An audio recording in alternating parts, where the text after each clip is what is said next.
Nah, I've got two. We're live now, Dan. So you've got two dogs.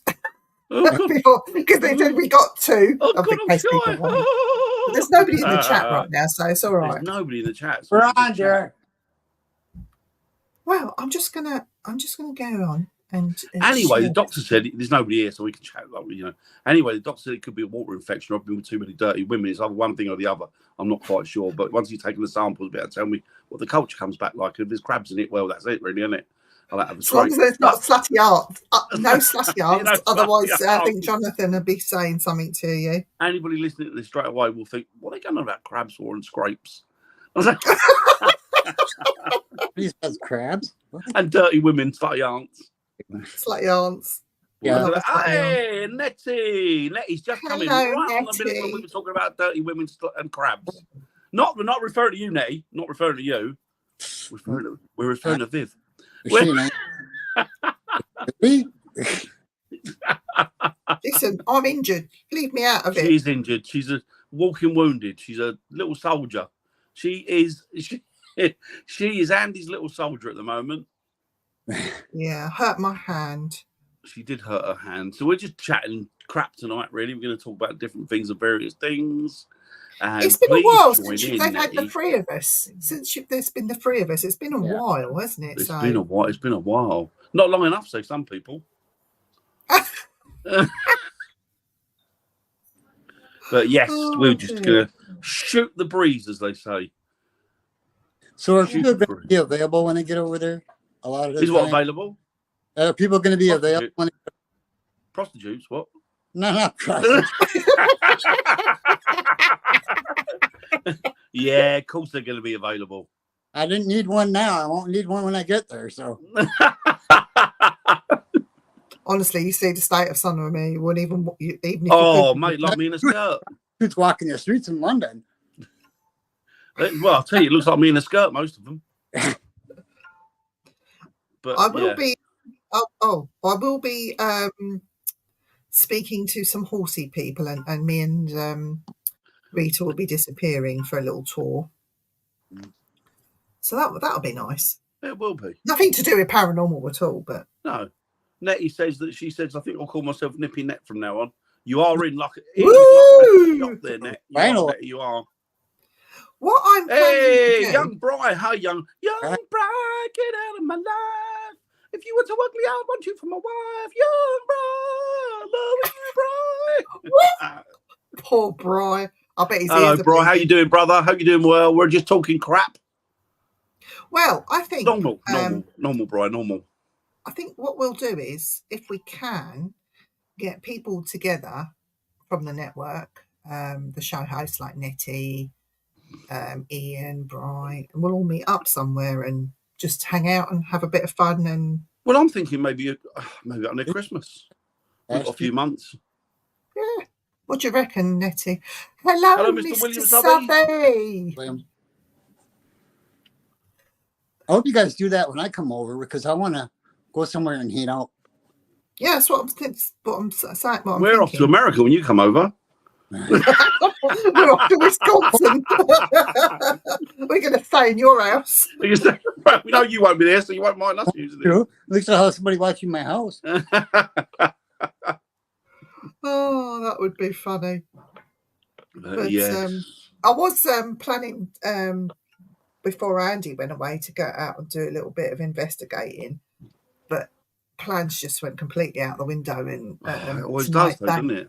I know the weather was a bit rubbish anyway as well. So we've not really had much of what you class as a summer, have we? Well, I didn't. I spent most of it in the Lake District where it's peeing down. Beautiful, but peeing down. I have a weird question about yesterday when we were talking about Rendlesham Forest. Rendlesham, yes. Rendlesham. Viv knows more about that than I. You could, I suppose, camp there, but you wouldn't want to. I'll take you up there if you want. It's not that far. Dan, you fancy a trip to Rendlesham? Yeah. Always up for a trip. Sound like a junkie. Always up for a trip. Nettie says that sounds like a good idea. I think it does sound like a good idea. Yeah, we'll get our heads together with Bri and Ian and everyone. We'll have a meeting and we'll find somewhere for Jumbo. He's hanging out. Hang out.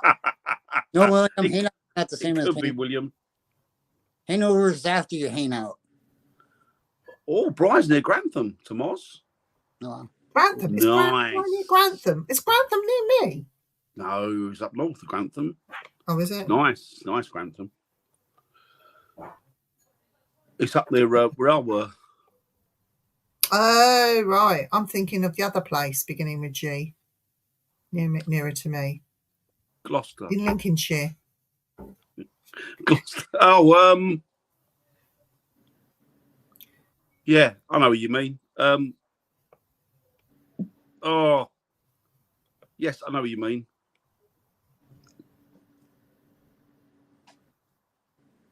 But anyway, Yes. I'm going to be talking as a guest speaker.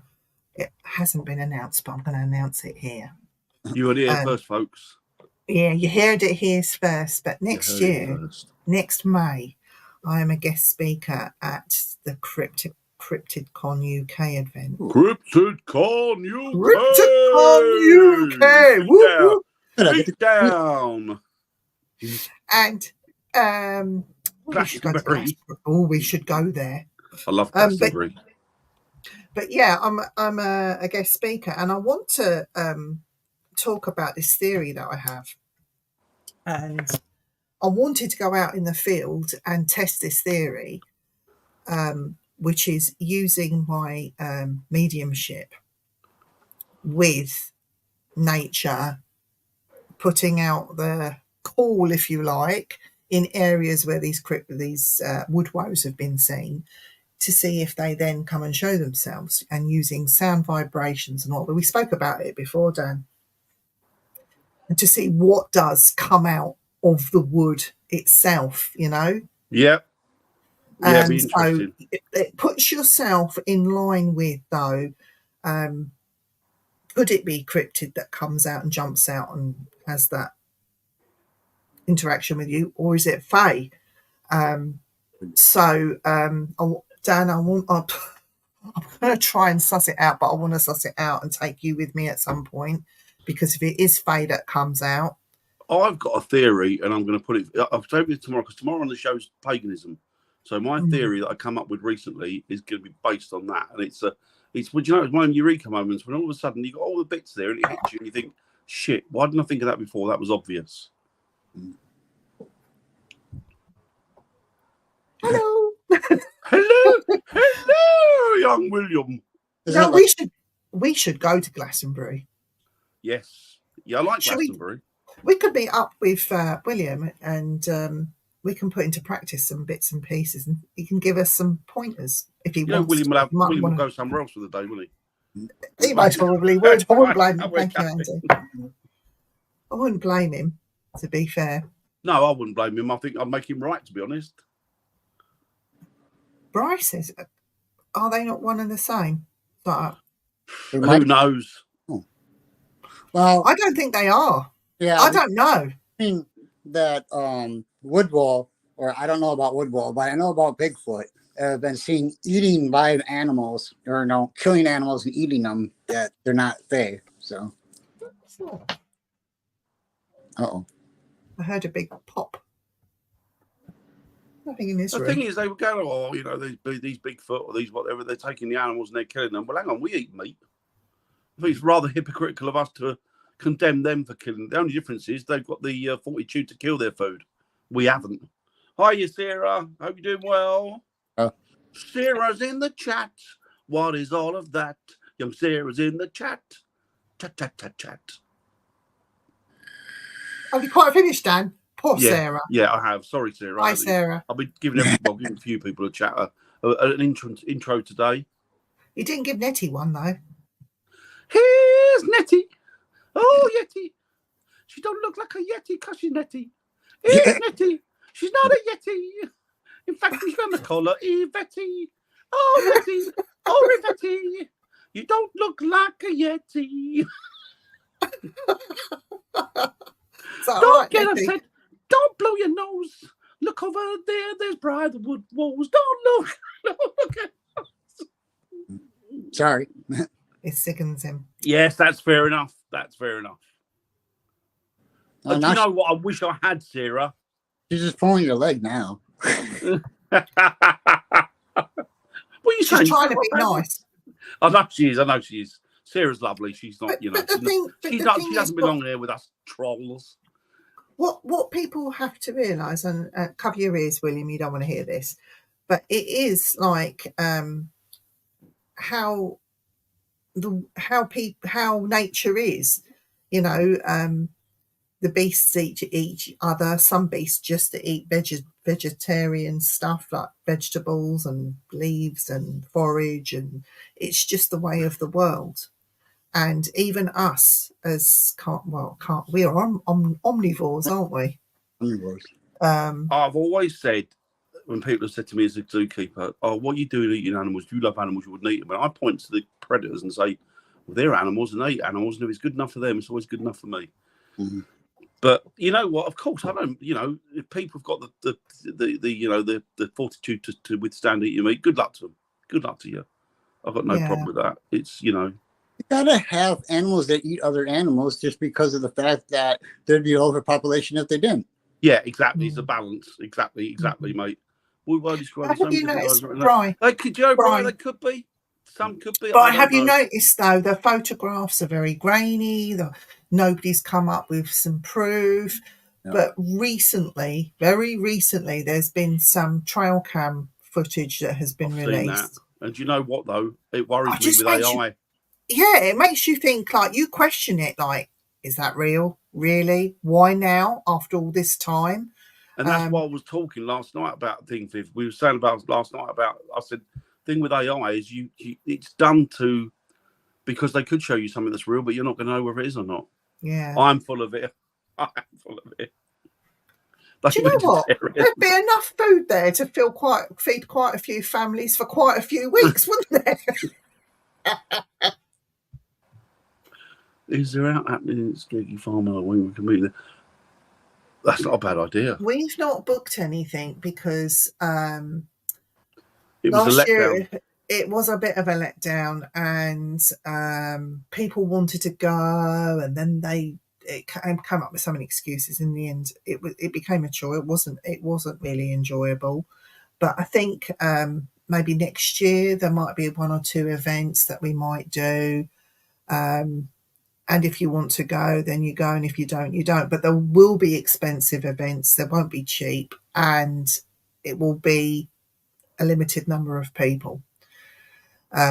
One of which that I have been looking at and raising my eyebrows is the Hellfire Caves. Yep. So it is quite expensive to hire. My God, it's a good venue, though, isn't it? Yeah, so if people want to go or they want a place, they will we'll do a deposit option, but it will be something that will be kept quite small and quite intimate. That's what I want to do, because when I get over there, things have to change for me in order to come over there to begin with. I am coming over, and I know I'm coming over there, and people have told me many, many times that I'm coming over there and I'll be successful over there and doing my business over there more than here. So I have a feeling that I'm just going to pay for whatever, and that if people want to come, people want to come. If they don't, hey, I get that. No, there's also talk of doing a meetup in Europe to do with the Things Network. So that's something that myself and the lovely Mary, isn't it? Talking about. Yeah, so it's a meetup. It's just a social. It's not even a ghost hunt or anything. It's a meetup in Europe, somewhere in Europe, over a long weekend. I mean, if we can find somewhere that's haunted and is easy accessible for the people that want to go, maybe, but maybe a pub somewhere. Yeah, again, it will take a lot of planning. Yeah. Nice if we could do it near Mary, because she's right on the Arnhem and she's by Pegasus Bridge. Well, there is somewhere we could do. It's closer to Mary, but further from us. But the owners would not like you to take pictures and post them on social media. That's what I know. That's fair enough. If people then do that, it will put everything else in a bad light. So maybe it's something that I'll keep back for me, Dan, and Jay. and we'll do it discreetly. We Maybe. must go over there at some point. Yeah, got to stop. Yeah, We haven't done the continent yet, have we? Really? I mean, we have, but individually, and we're not really as a team or as friends. Oh, hiya, Catherine. Catherine's in the house. Hello, One Catherine. of my favourite people, young Catherine.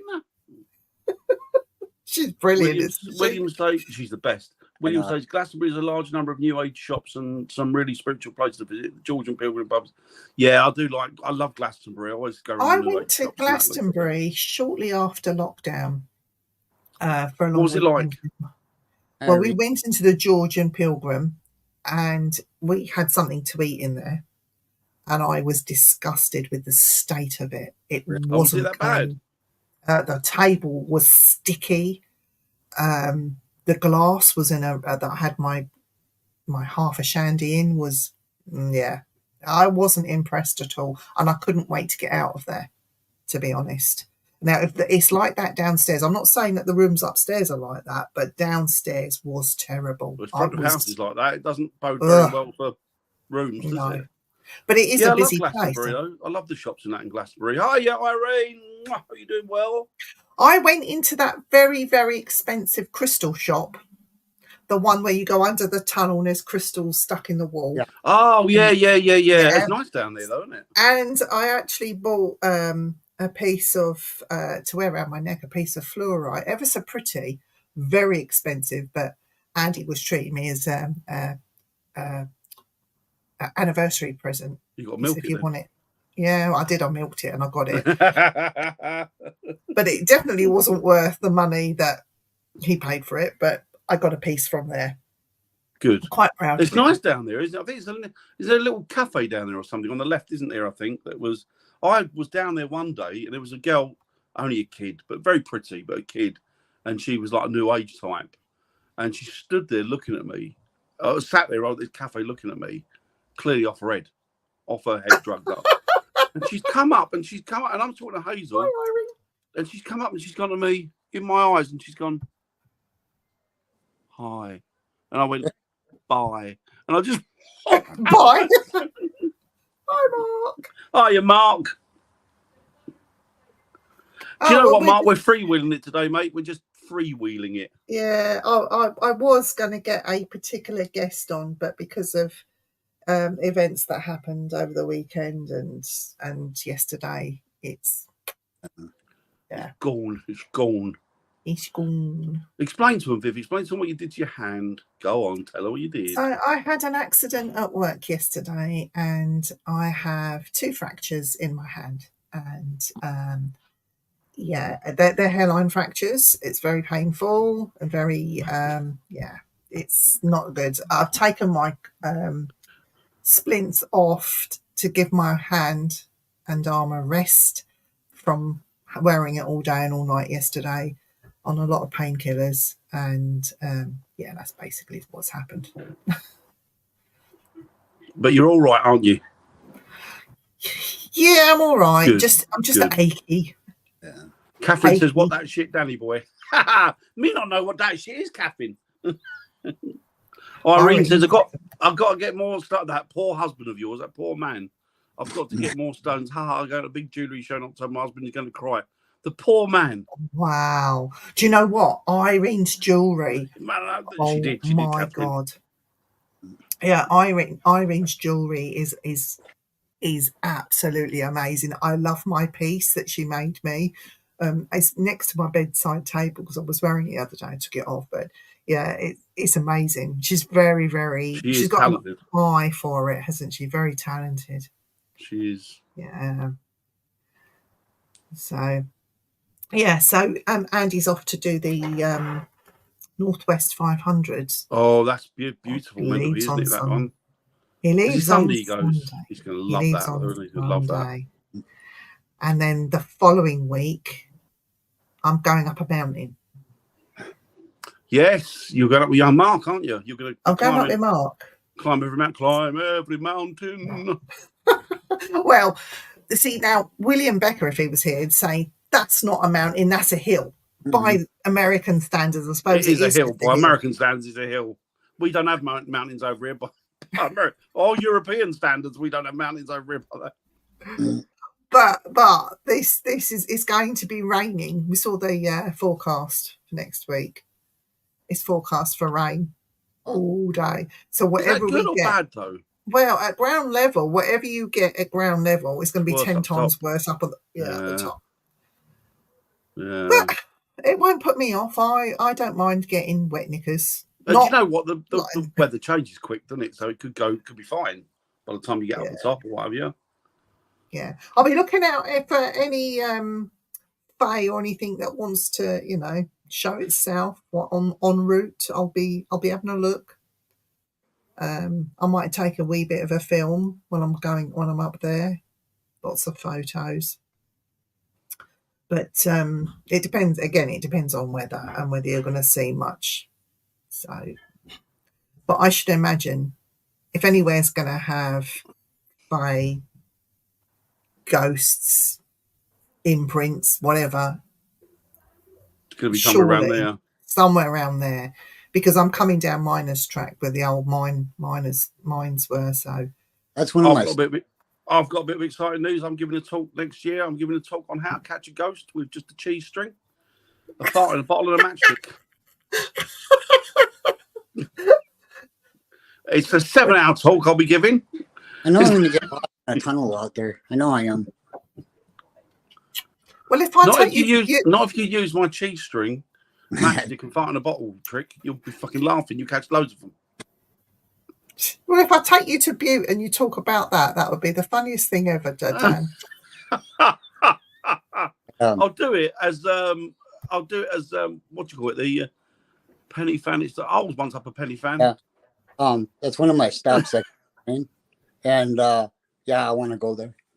I once got stuck up a penny fan. Yeah. You did, huh? Dan, behave yourself. Oh God! And Do you I know thought- what, Eric? You're not going to have enough time when you're here because you're going to have to just get your list and do bits and tick them off. Yep. When you go and then come back, do some more. Go and come back, do It's some gonna more. take him long. Yeah. He's got more places than we've been to. Hey, Has it? I'm going to be there. After the 5 years, I'm going to be there the rest of my life. So, Well, there you go.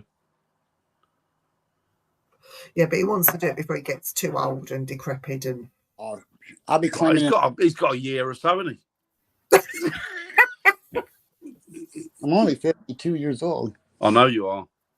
Young man. young man. Whoa. Oh, here we go. What's Catherine God. say? What's Catherine say? Oh, see if I can get it up. Hang on. That's my problem. Read I it. can't. Read it out, Dan. Look, I am woman enough to admit that I am utterly horrifying when I sleep. There's a reason I'm single. Let's not say so. When I was living with my ex-roommates, I fell asleep in their bed while watching a movie, and as they were contemplating waking me up, my eyes shut open out of nowhere in the most monotone voice. I look at them and just go, hello, and pass back out like it never happened. It was a scene out of a horror movie, mate. Catherine, shall I tell you a And that secret is why about Dan? Catherine fits in so well with us. Catherine, I had to share a room, right? This is no word of a lie, right? And the share the room was money costs, really, to keep costs down. Separate beds, of course, but like share a room. And I'm just about falling off to sleep with my back turned away from where Dan was lying in his single bed over there. Oh, it's funny. Just going to sleep. And then I heard, "Whoa, whoa," like a dog whimpering. Yeah. What the fuck is that? I turned around, it was Dan, right? Fast I asleep. talk shit. I'll do number one. And then he started talking in a northern accent. Always a northern accent with me, isn't it? And he said, "Don't trust her, that one there. She's a whore." I went, "What?" It's the way he said she's a whore. And I went, "Okay then." And I'm thinking, what the fuck's he talking about? And I went, "Are you talking about, Dan?" He went, "Going to the creature shop, not pet shop, a creature shop." Creatures And are really again- well. I've watched Harry Potter, that's why. And then he's still in this northern accent. I'm going, "Dan, what are you talking about?" He went, "It's electric."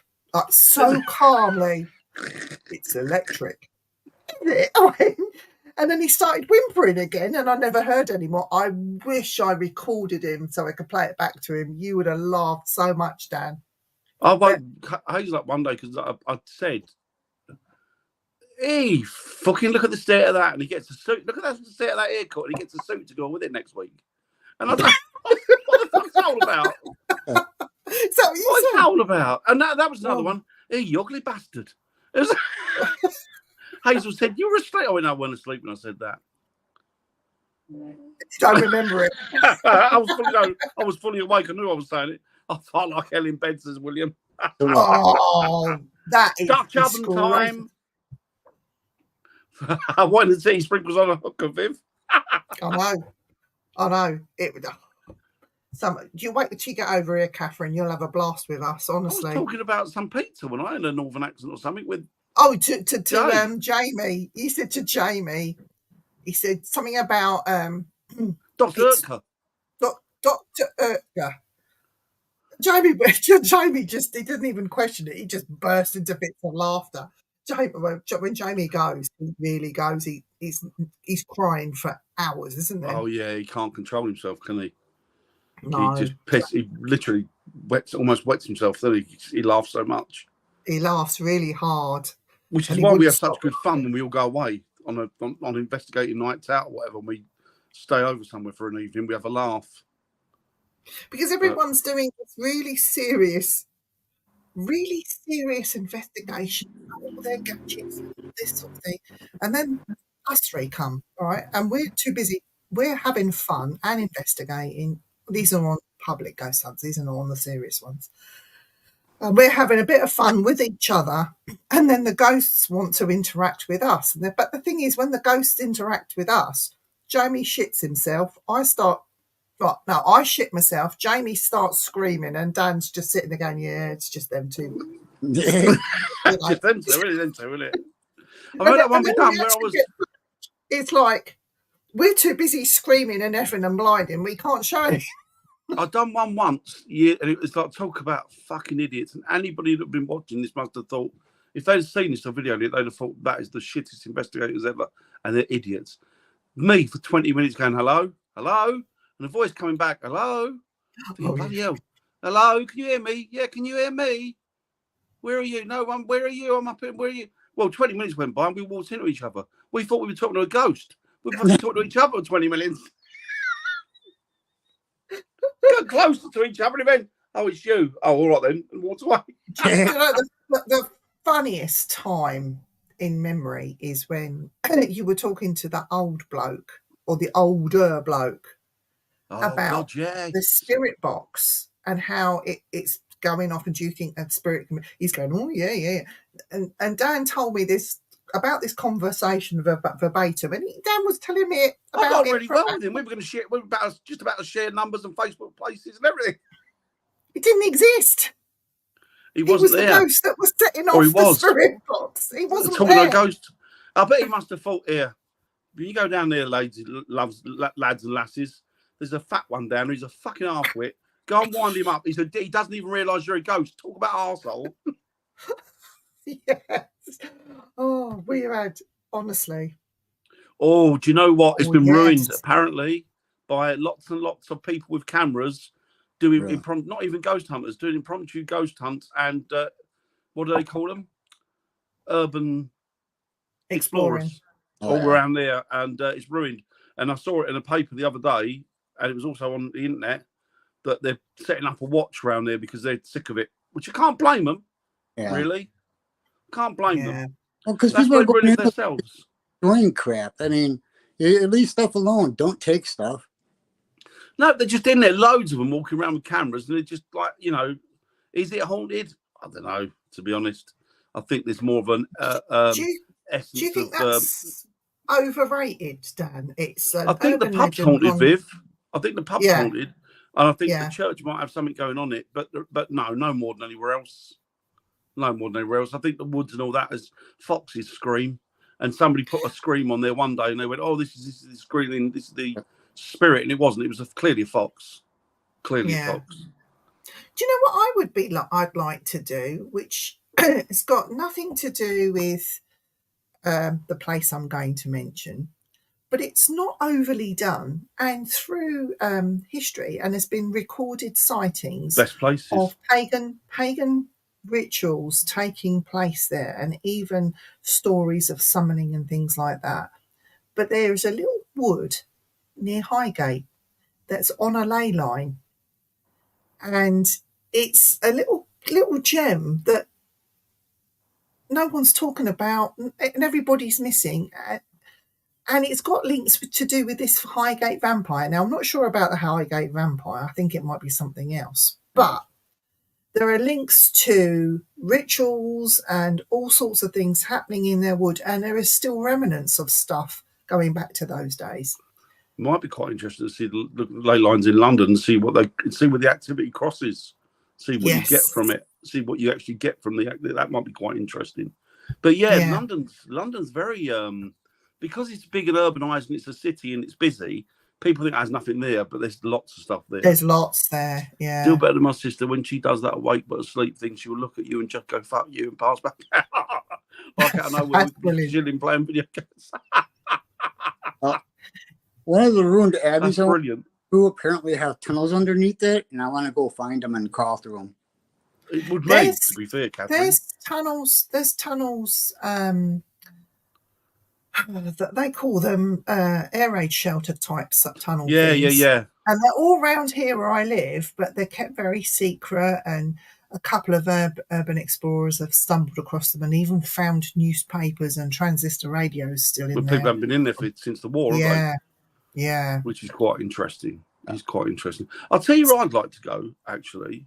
We could do Crestwell Craig, but that would be cool. Yes. That would be cool. I would like to camp up the top of Glastonbury Tor, if you're allowed. William, are you allowed? Or sleep in the actual tower. Are you allowed to sleep up right in there? to the top? Just sleep up there. Sleep up on the top of it. Doesn't have to be in the tower, but just somewhere around the top of it. Just set a tent up and camp there. I don't know, and then like investigate throughout the night if you can. That might be quite interesting. That would be quite interesting. I'd like to do more in the way of meditation up there. But it's nice. I've been up there a couple of times. It's really peaceful. Yeah. You've been up there, and it's peaceful. Windy. Isn't it? It's really nice and relaxing. Windy when I went. Yeah. I know I found. We got a close up of William's beard then. That was cool. We did. Oh, Eric's beard. My beard. Eric's beard, sorry. That's my new saying. When I get by Eric's beard. Great Scott. By Eric's beard. All that is holy and by Eric's beard. Here it is. Power. Hiya, Bill. Hope you're well, buddy. Bill. Hope things are good in Atlanta, sir. No, that's not it. I'll have to find them, but I know there's a couple towers I got marked down. Loads of them over here. Loads of them. It's a World War II thing. They're out in the water. Oh, yes. The grain battery. Is it called grain battery? Battery grain or something it's called is one. You did that, didn't you? Have you done that? No. Richard Clements did that a few years ago. Did he get anything there? He went out when the tide was out and came back before the tide went in, but he didn't actually stay overnight in it, because that would be frightening for me to have the tide come in and you're stuck. You're sealed off, and yeah, exactly. Yeah, you're not going anywhere. No, hello, Richard. I bet it is, Bill. I bet it is. Hi, Richard. Hi, Richard. Yeah, so that would be another one. If you've got nerves of steel and it could be quite dangerous. Yeah, I wouldn't stay there overnight personally, and I'd be very worried about walking, because you're not sure about where the quicksand is. No, plus you don't know if there's anybody over there with you. I guess like living human people, which is more worrying than anything, isn't it?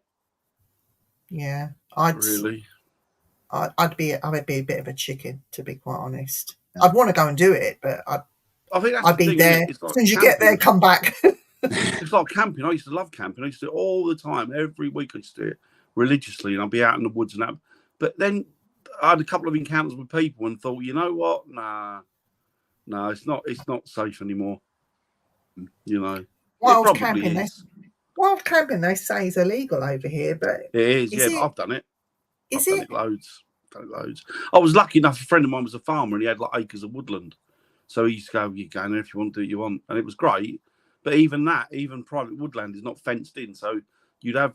I was there one night, but I was only 20s, and I was there one night, and I shit myself because it was about 3 in the morning. I was asleep in this hammock thing with a tarp over it, and they didn't see me, lucky enough. But I saw these silhouettes walking through, and I went, "Oh shit!" But then I realised they were poachers. Oh, And I thought that's the last thing I want to come across in the freaking woods. Oh yeah. yeah, Poachers. yeah. You know, but I just kept quiet on it. They went, which was good. Yeah. But I was only young then. So Now the poaching's gone to another level, though. It's not just in the yeah, woods; it's on the dangerous. waterways. It's everywhere. Yeah, everything's up for it. Quite calm room. My sister sleep behind me. Nothing going on. It's a beautiful night. And just you have a movie where a dog dies or someone doesn't win a friendship. Fuck you. My favourite movie scene is Old Yeller died. It's heartbreaking. Camping would have been nice in Dartmoor, but sadly we don't. No, exactly. Absolutely, Richard. Absolutely. Couldn't agree more. It would have been Or the lovely big in cat. Dartmoor. Or the big cat. You don't know whether that's coming. Do you know what? The beauty of your country, though, Catherine, is you're allowed to have a gun with you. Yep. We're not even allowed to have a penknife with us because, well, people do, but if we do, we can't defend ourselves over here because if you do, you're the one who gets arrested. Yep. Yeah. Yeah, I bet you have. Yeah, Bry. Up north, Bry. Stunning places up north. Hey, did 9mm, wasn't it? I was in a park over not my truck, especially when I watched. Yeah, I can believe it. Yeah, you're not safe. Well, you're safe. Well, in a truck, even you're not now, are you? That's the thing, Sarah. Because you don't know who's jumped in your back of your truck or who's going to try and hijack your truck. No, we had the case over here, didn't we, with the guy? He was the farmer, wasn't he? And he killed one of them, didn't he? Shot the other one, and he ended up getting put in prison for it. Oh, and that guy just up here. He was licensed. But you're not allowed a gun over, and if you are allowed a gun, you're not allowed to protect yourself. It's because he turned his back. That they turned their back. They broke into his house. They did, but because they turned hit their backs to run out the door, and he shot them in the back. Yeah, he got a prison sentence. That would make sense. Yeah, it's quite bad. Well, there's one over here. There's one of the old lady. There was somebody trying to break in, and she got. Oh, it was something she had that was sharp, like a butcher, like an axe or something. And she saw him put her hand through the window, and she was on her own. And she hit him with this axe, cut through it right, nearly took his hand off, and she was the one who got put away for it. Yeah, it's terrible. It's you can't. ridiculous. You're not allowed to defend yourself anymore. Yeah, that'll put a stop to him. But my cousin was in Cardiff. Cardiff, was it Cardiff? I don't think it was Cardiff. It was many, many years ago. And no, it might have been London. I don't know. Anyway, he was somewhere, and a guy come up to him, and he's only short and fat, my cousin.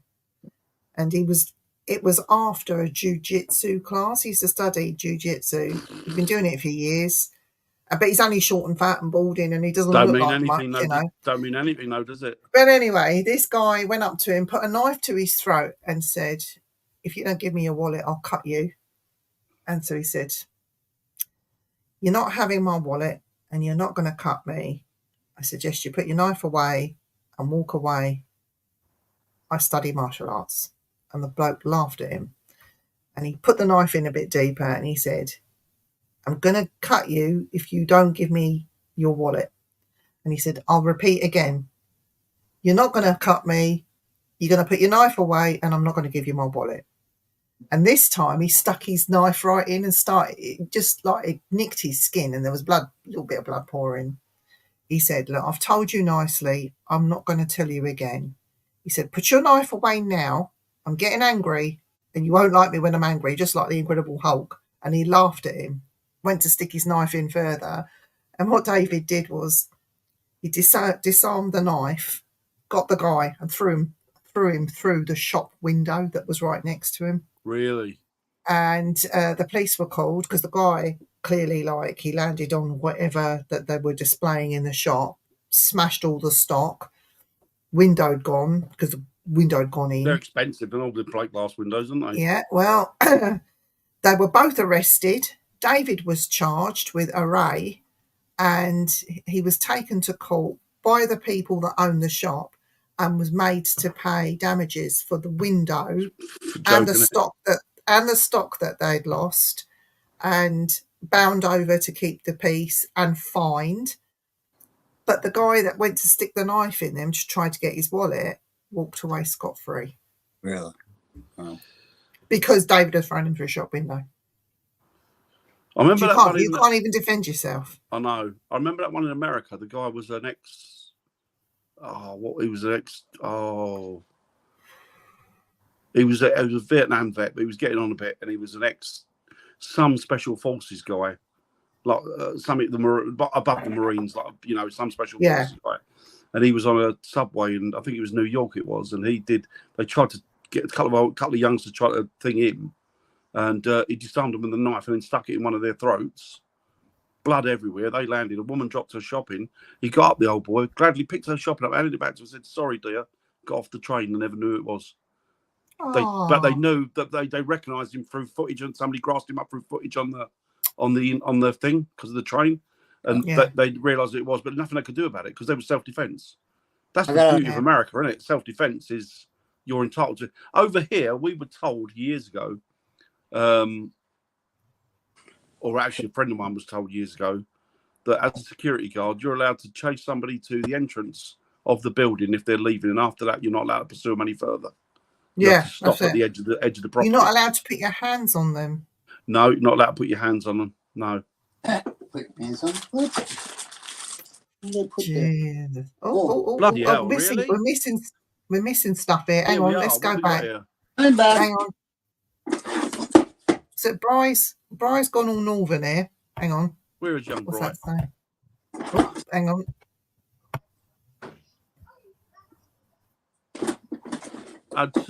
He's talking German, isn't he? Who knows what Bry's talking? He's just seen the ghost, probably. I got attacked by the Nut family. He was a farmer related to Alice Nutt in Pendle. Bloody hell. I partly the farm thought it was okay. Why do people just attack people? What mental patients? I'll show you this. I don't know if I've just done a crocodile Dundee. That's not. I love that bit in that film.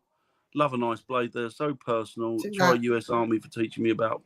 I'll thank you, US Army, for teaching me about blades I use greatly. There you go. Oh, he's got one. I got several. Yeah, it's mad, Richard. It's mad. It's absolutely mad. Do you know what? I think to myself when I see the police, I feel sorry for blades. I saw his blades. Fingernails and claymores. Oh, it's a chuckle. That's what you call it, one, isn't it? It's a throwing blade thing. Yep. Yeah, they're cool. I made it. Claymore. I left the special after the guy with my daughter with a knife. I know. Do you know what? It must be frustrating if you're a copper because they arrest these people, put themselves in the line of fire, and then they're the ones who get nicked for it. I love my finance off Viv. I had a little crackhead try to mug me a few years back. The guy had this little toothpick of a knife, so I pulled out and got out and pocket me. I'm playing and watched the last drop of hope. This guy had found his pants in the form of piss, and I laughed and laughed. Asked me if I have regrets. I know you don't, Catherine. I know you won't have any regrets for that. Brilliant, good woman. Someone tried to mug me on the Atlanta subway, and he met with my straight razor from the barber shop. I gave him an appendix. See, that's the beauty of the stage. You can do that, can't you? Defend yourself. And see, what's funny is that Wisconsin law a couple of years ago that you can carry a blade without a license. You can carry any size you want, and you can conceal it too. I'll be honest with you. I'm not perplexed that we don't have that people can't have guns over here willy-nilly, and I think. For me personally, I think because there's too many fucking idiots over here, and I think that's a good thing. I mean, but by the same token, there's not enough laws for knives. The trouble is, though, Dan, people say, "Oh, blades over here and knife crime's really bad." so's our gun crime, but people aren't Yeah, no, reporting exactly. it. They're not. And They're that's the not thing. talking about it. That's the thing. The Second Amendment in America, I think, is a good thing in the respect that it allows you to have a gun to protect yourself. But, you know, full over where you wouldn't have the Second Amendment over here. If you had something like it wouldn't cover you for protecting yourself. Like Nettie's gone all Yorkshire Ripper. That's what the Yorkshire Ripper did, isn't it? Brian, you're not safe. We used to play stretch. Most of us had a knife in the foot at some point. Oh, God, we used to play with your throat up in the air. And yeah, if that's the one. Erik, so those knives you got, right, that first one, I'd use that in the kitchen for chopping up my meat. Yep. Well, that's what I'd use it for. What I made them for. I got a machete that I made that is made for meat cutting. Oh, wow. When you say meat cutting, like people meat. Good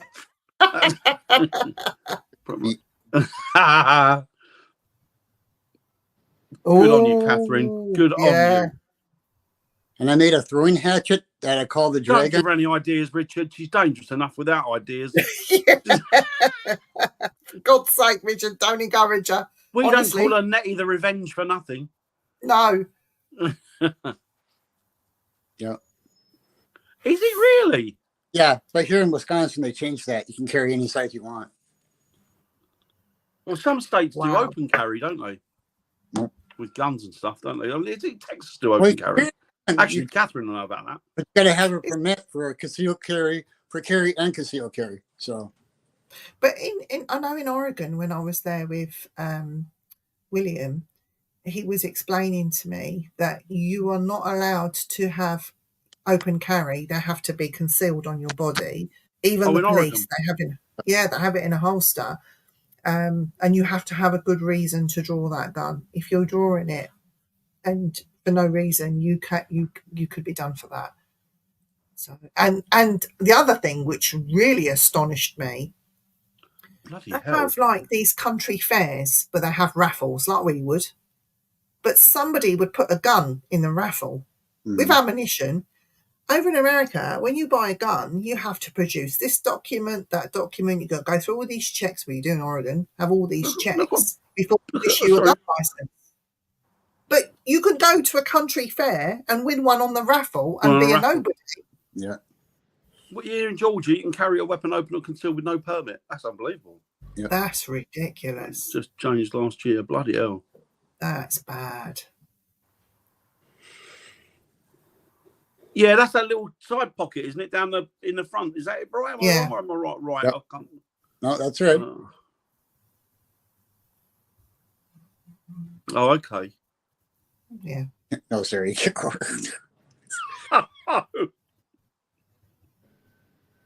you know what? You can't even, right? Consider this, right? Us as women. Oh, you can't. So we can't have pepper spray, right? We can't have pepper spray, but you cannot make a pepper spray and carry it around. So you can't use that as a defense because that's still illegal. And yet, my little travel size hairspray that I've got on my purse, if I pulled that out and sprayed it in the eyes of somebody that was attacking me, I'd still get done. Really? Wow. Yeah. It's just the world has gone nuts. And with this, what's happening with our government, I'm not going to go into that, but yeah, it's one rule for one and another rule for other. Oh, very much so. It's definitely a two-tier system, isn't it? I'll probably get arrested for that now, but I don't care. Well, I found out. Yeah, right to bear arms. We're basically at this moment we're functioning under to all intents and purposes, functioning under a very extreme left-wing communist government at the minute. I found out very interesting about our Second Amendment yesterday. It wasn't there, so people have the right to carry guns. It's the right to have a gun. So if the government becomes too corrupt, that the people could take it over again. Yes, it's to stop. It's defense against all problems, isn't it? Domestic and non-domestic. So that means government, doesn't it? So people could raise up arms against their government if they thought their government were being a bit too right. Which I think is a good idea. Dan, rant time, Dan. The world is mad. Look at Hugh Edwards. Yes. I can't believe that. Can you believe that, Richard, that he walked away with that? No, as a copper, wouldn't you think, like they were saying the other day that I couldn't believe this. Do you know 19,000 police officers left the force last year? Yeah. 19,000, right? And can you blame them when their hands are tied and they're not allowed to do what they're meant to do because they're governed by officialdom? And then they arrest people. How frustrating! You arrest someone, and you're the one who ends up in the dock for it, or you're the one who ends up being sued for it, or you see them just walk away from a court because some fucking two-bit judge has decreed that, you know, they're said they're standing. But the thing is, they'll stick you away over here for sticking something on the internet that's not palatable, i.e., against their government, for 2 years, like they did that woman, or 3 years, like they did that guy. But if you go and commit one of those most heinous crimes against a woman or a child, you don't even get a sentence. I know. Enter Hugh Edwards. Oh. Yeah. Yeah. Yeah. Yep. Catherine's on. Oh, about 20 different blades of bow. Oh, bows are lovely. Military grade slingshot with various 3 different handguns. You won't try the fucks with it. Whoa. But cops in my town already know if the police can't show up in 5 minutes, they turn around and come back with a body bag. Do you know what? And that's the way it should be. You should be able to protect yourself, Catherine. Absolutely. Another revolver. Oh, We're on the verge of it here, mate. Believe me. Yeah. I know, Richard, it's mad, Richard. Absolutely mad. Caroline. Hi, Caroline. Hope you're doing well. Going south. Yeah, absolutely, Caroline. Do you know what? I feel sorry for them, the police, because they're damned if they do, they're damned if they don't. Both sides of the proletariat hate them, and at the end of the day, it's not their fault. They're governed, they're dictated to, they're told what to do. It's not down to them. So my question is, right, I'm just going to pull all of this that we're just having a rant about into the paranormal terms, right? So we're going through this now as people and as civilians, or whatever you want to call us. Go back in history, they would have had quite similar rants, not as bad as what we got today, I should imagine, but they've had their rants, their problems with government or whoever was in power, king, queen, whatever, standard of living, immigration, the whole shooting match, right? In paranormal, if we're going through this now, shouldn't be our questions sort of directed to, if there was something that would communicate with us, that was presenting itself to us, shouldn't we be having that conversation with them and comparing notes? I don't think people think about anything like this. Yeah, I think you're probably right. And I think that you'll probably realise that in the 18th century in London, it was probably as vicious, if not more, than it is now in London.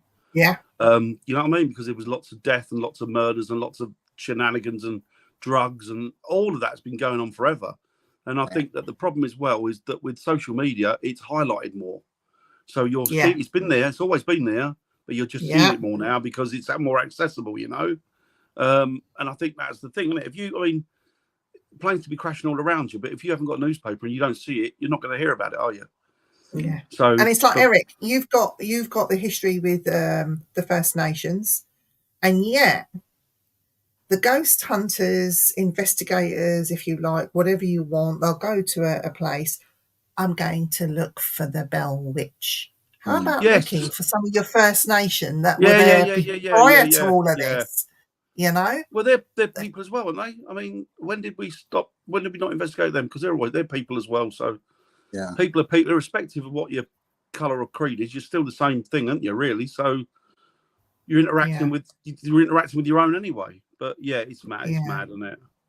It's like they say history repeats itself, doesn't it? It's on a continual... It does. I think it's always been like this. It's always been like this. It's like when people say, we're like that in the 70s. Well, you didn't know about it so much because there was no social media. You didn't know what went on.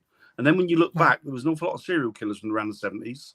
Yep. Lots of murderers, lots of, and the 80s that you don't, you forget because you look through it. You're looking through sort of rose-tinted glasses, aren't you? Oh, it was a much simpler time. Yeah, but you know what? People couldn't afford to feed or eat. No. Now the police got the nickname the Copper, the badges and the button. Oh, I didn't know that. That's interesting. Over here, we call them cops because Pigs. We call them because- pigs. we call them No, we cops don't because of constable on patrol. Wasn't That's it? what we got. Wasn't Constable on patrol. Shut up, Eric. I'm talking. Constable. Go on, Eric. Tell I'm him to piss joking. off, Eric. Go on, Go on. Wasn't it like a long time ago they used to call some of them beef eaters? No. No, that was the guard. No. I mean, not that I know of, but that was the guards of the Tower of London. Tower. Wasn't it? Yeah. They They were called royal. coppers, constable on patrol. Yeah, they were called bobbies. They were called peelers. Peelers, yeah, after John Peel, wasn't it the guy who started it? Okay. Yeah. Bow Street Peelers. Runners. They were Bow Street Runners Yeah. originally, weren't they? They were. But they didn't run anywhere. They No, just they were took- the two brothers. There was the two brothers who started it. Was it the Oh. peelers? John Peel was the one who enacted it, I think. There was two brothers who. Oh, what were their names? Hazel might know. Ask Do Hazel. you know she the might names know. of two brothers that started the police force back in the 18th century? John Peel No, not John Peel. There was brothers. and No, there was two brothers. Bobby Peel. Mr. and Mr. Peel. Mr. No, We and their don't know. sister, Nana, which is where they got the siren sound from. Na. Terrible. Nina I like- and I'm not. Do you know what? I've been watching some of the video footage of the cops in America. My God. It's terrible. Yeah. Oh, you tell. How are you doing well, bud? And I'm going to claim asylum in Britain as I was born in Great Britain. The country doesn't exist. Tell, if you can get yourself to Clacton Thursday, right? A bunch of us are going to go to France in a dinghy. Police in the UK. Yeah. But they're saying that they've taken away the pensioners' The heating cold allowance. weather. Yeah. So they're saying put the pensioners, take them over to France, put them in a dinghy to come back over the channel, and they'll Yeah, get everything on tap. What we're It's going not to do, though, funny, we're going to though, come we back, should we're going to not. throw our passports in the sea and come back. I've got it all done. Me not speak English. Me want flatten money. The game's back in time. We got to stop. The thing mucking is, I don't blame the people. It's not the people's fault. If you want a better quality of life, of course you're going to make for a different. I have no problem with that. The problem I have is the government. And I haven't got a problem with people coming in here, so long as they come in legally, they do it through the right route, and they come in and they offer something. Don't come in if you're running gangs. Private law enforcement, security, working with all sorts of people and entities. There you go, see? Exactly, Richard. 10,000 years. Yeah, heading for extinction. yeah, we are. Pig pride, integrity, Pride. and Everything goes. Yeah, I like that. So I think it. to be honest, though, I'll be honest with you, Must live in Wisconsin. it's a poxy job that they've got. Serial killer, Ooh, my family two had well-known something to- serial Oh, killers. that's interesting. Ooh. Interesting. Well, I Tell think- Viv, I Viv think- would love that. Viv loves I that think stuff. I think Nettie's got links with Yorkshire Ripper, you know, because she knows about the socks and the snooker balls in them. Well, apparently Bright does a thing and takes all his clothes off. He's known as the Yorkshire Stripper.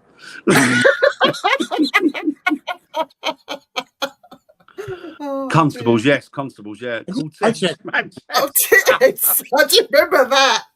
I haven't heard that in years, tits. Do you know what? My dad Oh. convinced me that that's where they kept their fucking sandwiches up until I was about 11. You know that big sort of police hat? Yeah, that they used to kept their wear? sandwiches under there. You just say, and I was thinking, I had all these images in my head up until I was about 10 or 11 of them being like fucking Paddy and Bear with the sandwiches under their hats. Marmalade Oh, now you're sandwiches. talking proper coppers. Dixon of Dock Green, proper policing. I watched the police in my town pull a gun. A guy was walking to a gas station. That's less than a 5-minute walk. All he was doing was walking. He didn't match any description. He wasn't breaking any law. He didn't appear threatening in any way. Jail form. Yeah, I watched a guy, black guy actually. He was on deployment, and he'd been serving his country in Iraq, and he was on deployment. He pulled into a petrol gas station in the States, and they pulled him behind him, and they just pulled a gun out. And I asked him to get out of the car, and he put his hands out. He complied. So he was in uniform. And he said, look, I will, but I want to know why are you detaining me? What's happening here? In the end, they dragged him out of the car, threw him on the floor, treated him like crap, and then realised they'd bollocksed up. Mm. And it's like, you can't be doing that to people. No. Well, there's another famous one where the two white cops tried to arrest the black guy, but found out he was an FBI agent. Oh, I saw that one. Yeah, that was good. That was crap themselves, didn't they, when they realised he was FBI? I was like, "Oh, we're sorry." And he's like, "No, get this." Yeah, no, he's right. He's absolutely right. Don't go around pulling shit on people. I've got to do the music. You got to do the music. Na, na, na, na, na, na, Book 'em, Dano. Dana, dana, dana, doo, doo. I used to love that as a kid. Jack Lord. God, he's got to be passed over now, Jack Lord, doesn't he? He'd be getting on there, wouldn't he? Second ideas once. I'm going to have to start Dan's Dinghy Divers. With a cop and a kidnapper, one wears a badge. There's no safe route. They have to have feet on UK Salt Clone Asylum. Yeah. Crippen and Christie. Oh, interesting. Oh, do you know what? It's it's Christie, not Crippen. Christie. He had a house. I'll tell you where it is, Dan. Was that You'll be Rillington Place? surprised. Was that 10 Rillington Yes. Place? 10 Ridlington Place. You know where Westfield Shopping Centre is? Yeah. Is it there? Just across the bypass. Sorry, Henry and John Fielding were the brothers who started the police. There you go. The Fielding brothers. Thanks, Hazel. Welcome. No, I got that. I You remembered it. I know the truth. I remembered it. Yeah, just across the bypass, there are some units there and some houses. That's where 10 Rillington Place was. Because they pulled it down, didn't they? Yeah, the house is gone.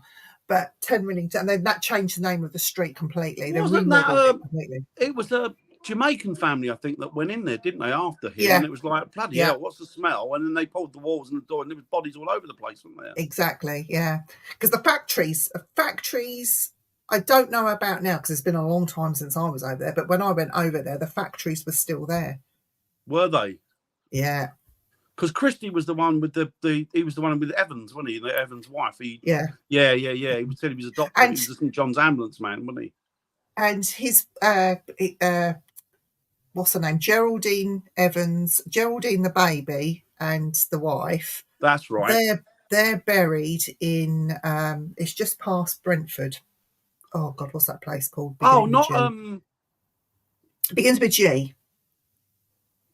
You know it. You'll know it. If I said it, you'd know it. But that's where they're buried. Is that where they're buried over there? Yeah, it's in between sort of Acton and sort of Brentford's going out that way. No, Acton and Brentford. Yeah. Is that that way? Yeah. Is that that way? Yeah, that's where they're buried.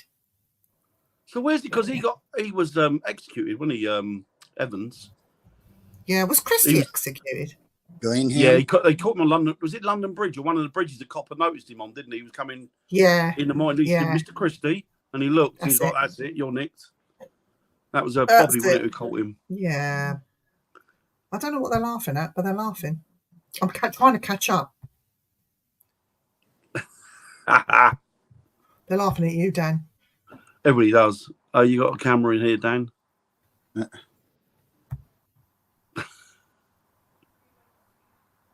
Yes, you're allowed to do that, aren't you? That's true, actually, Sarah. Apparently, you're right there. Yeah, I heard that. If there's nowhere, you're allowed to pee in their helmets. Yeah, but if you was to take your drawers down and do it in public in their helmet, you get done for desecrating or exposing yourself. Is it under Section 5 of whatever it is? You can get done for that. I don't know. Oh, is it? Oh, fair enough. Ironside. I used to love Ironside. Yep, so did when I was a kid. But I used to love it on a Saturday night, Ironside. What was the other one I used to love? McLeod. Where he was a cowboy, wasn't he? He was like a Texas Ranger or something that worked in New York. Dan, do you know what I used to like? Go on. I could be so good for you. Wanna Love you tell like you love you, want me to. me Do too. you remember Starsky and Hutch? I remember. I used to love Starsky and Hutch. Oh, I met Huggy. I met Huggy Bear. Well, Huggy Bear, yeah. He's I still met around. him.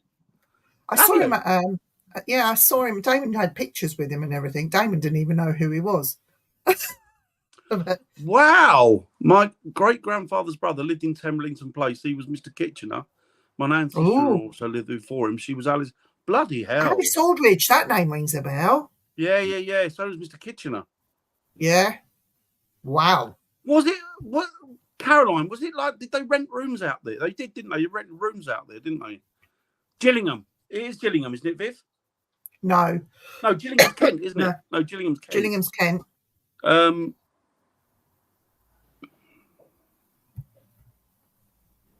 why did they keep people saying Chillingham? That's not getting land in Alabama. If cops don't have a warrant and come onto your property, you have at least put no trust sign. You have every right in the world to light them up. I can't think of that name. There's a Catholic school near there. Yeah, he hung quite a few, didn't he, Pierpoint? Yes, he did. He hung quite a few. Barnsley's best place to live. Barnsley's nice. Yeah, right. Okay, that makes sense. Kojak, I used to love Kojak. We loved your baby. Can you His remember? brother had some big mop of curly hair, didn't he? Can you remember in the 70s there was a very famous cop program on TV, and they used to swear on it and everything, and they would say things. They would catch the bad guy, British, and he'd say, "You slag, you're going down," and he'd nick him. He said something on there once, and I thought, you can't say that. And we listened, and he said on there, if you carry on like this, son, he was talking to a Bobby. He said, I'll have you hanging around public toilets nicking us. He's like, you can't say that. Oh, the house was funny. Notting Hill. It's near Notting Hill. Yeah, it's all near Notting Hill. That I was talking about. What did they call the mountie with the? Oh yeah, that was good. Oh yeah, that was good. Well, he had a wolf, didn't he? Well, it was a dog, but he had a wolf. Was his pet, wasn't it? Oh God, what was it? Sweet, it was great. So we've gone cop shows. About government to the police to serial killers to what else are we going to talk about? Oh, just to let we need another good police program, like the bill. I just got the bill. Guys, just to let you know, in England right now, in London, there is a serial killers exhibition. Really? Oh yeah. Yeah, and I'm planning to go. I've got to work it all out though, because I think I need time off work to do it. Serial killer. I want to do that Jack the Ripper tour thing. You want to do what? The Jack the Ripper. Hey, shall we get a Jack the Ripper expert? Yeah, on our show. Shall we talk to him about Jack the Ripper? Yeah. Do you know anybody? What's that guy I'm thinking of? Russell Edwards? I don't know him. There's a guy who was yeah, I think that's right. Ex-detective. He was really. We took us on the tour of. He wrote a couple of books on it. He'd taken us on the tour over in London, in the city. He was bloody good. He was really good. Ex-Scotland Yard detective. He was. Russell Edwards is supposed to have the shawl of one of the. Oh, that's right. Yes. Yep, yes. Who it was? I'm thinking of Russell T. Edwards of Doctor Who fame. And his new book, apparently, he claims he's worked it out who he was, and he's actually taken photographs of his grave. Yep. Oh, really? Yeah, apparently. We could get him on the show. I'm sure it's Russell Edwards. We'll get him on, shall we? See if we get him on. Still, he'll tell us. I bet he won't. He'll say, buy the book you watch. I said, well, you come on. I'll buy it if you come on and read it. Yeah, come and read it. Where is that, Viv? Oh, it's in London. If you Google serial killer exhibition, London, it will bring all the details up. So yeah, it is on, I think, 2 months. You've got to book time slots and things like that. But it looks really interesting. There's 7 rooms with serial killers' artifacts. So the glasses of Dennis Nielsen, for example. I know that they're actually there, but there's some other bits and pieces in there as well. So if you like all that kind of malarkey, go and have a look. Go and have a look. Be an interesting one. Yeah. Yeah, Nettie. Oh, there you go. Lindsay Siverter is the JTR expert. There you go. Yeah, I think Russell Edwards has got some new information. He's got new Somebody say serial info. killer. Oh, you Sven. Oh, we love a serial killer here. Well, we don't actually love them. Yeah. I've been watching a few of the interviews that online they've been doing with serial killers. They're actually very charismatic, aren't they? A lot of them. Yeah. They keep you like mesmerized for hours just watching them. Well, one guy had a whole family. He had a wife and 2 kids, and yeah. Nobody had any idea, did they? He was going out and doing what he was doing. had no idea. Do you know, I watched, and if you at any point, I fully recommend this. I watched the interview that Rosemary or Fred West's daughter. Fred West one. Yeah. She did the interview sort of talking all these years later about what she went through. Yeah, and what she went through. And to be honest, that interview was heart-wrenching. It really was. I think the son killed himself. I think the son eventually killed. Yeah, he killed himself. Do you know what? People look at that and all they see is Fred West kids, but what they're not seeing is their victims. Exactly. Well, she tried to help her father to a degree because she saw a lot of stuff, and a lot of stuff that wasn't reported in the press. She actually spoke about, and she talked about, because she wasn't the daughter of Rosemary. No. Rose Rest. She was the daughter of the previous wife. Yes. And she was there looking after the younger kids, and it got to the point, I won't spoil it for you, but she had to leave. And then Charmaine disappeared. Yeah. And when she went back to the house, when they were digging up the bodies, and there were jokes throughout the years about Charmaine's over there and all this sort of thing, and she not thought they were joking. But when they dug Charmaine up, and she blamed herself, because she said, when I left that house, she was alive, and I could have done something to stop her death, because she did take beatings for the others, so they didn't get beaten up. Anyway, what I thought was quite amazing is this lady fought the system, because there is a law in England where a child of a certain age can't be buried with its parent. Right, so can't go in the same coffin. But under those circumstances, she fought the whatever you want to call them, the management, I suppose, yeah, the system, because Charmaine, when they dug her up, even though she was an older child, she was in 2 pieces, which had been cut, and because of the circumstances, the daughter wanted Charmaine to go in with her mother. So the 2 were put in the one coffin, and she managed to get the funeral. But she fought the system. And I thought, you know what, through everything and what that poor lady had been through in her life growing up, going through the aftermath, at the end of the day, that was her dad, and she loved her dad. And, her dad was pleading with her to help him and all this. She said, sorry, Dad, I can't do that. That took guts. The thing is, Absolute guts. That you got to remember, if you're in an environment where they're just as bad, but if they're in an environment where they're exposed to that from early childhood, how are they going to know any different? Exactly. Do you know what I mean? Exactly. That's not that kid's fault, is it? That's the environment that the kid was. It's down to the parent. You can't. I'm a big one for saying you can't visit the sins on the father or on the child. You can't. Yeah. You can't blame the kid for the actions of the parent. Can we all say yoo-hoo, Lorna, on the count of 3? Say what? Yoo-hoo. Right. 1, 2, 3. Yoo-hoo, Lorna! I just think it's funny. Oh, Oh dear, but yeah, if you get the chance, I think her name is something Marie West, Anna Marie West, and What's she Anna doing now? Marie West. She faded into She the just give background this now. interview. Yeah, she just give I this don't interview. blame her. She's got a life of her own. She's got kids of her own now, and Yeah, I think good she luck just to her. wanted to put her story out. But Yeah, good luck it's an to her. absolutely tear-jerking and heart-wrenching interview. You'll Yeah. find it on YouTube. Yeah, Have a people look. forget Have a their look. children. People forget their children. They look at them like they're part and parcel of the problem, but they're not. They're innocent No. kids that have been pulled into a situation that's completely alien but acceptable Yeah. because they see it as normal.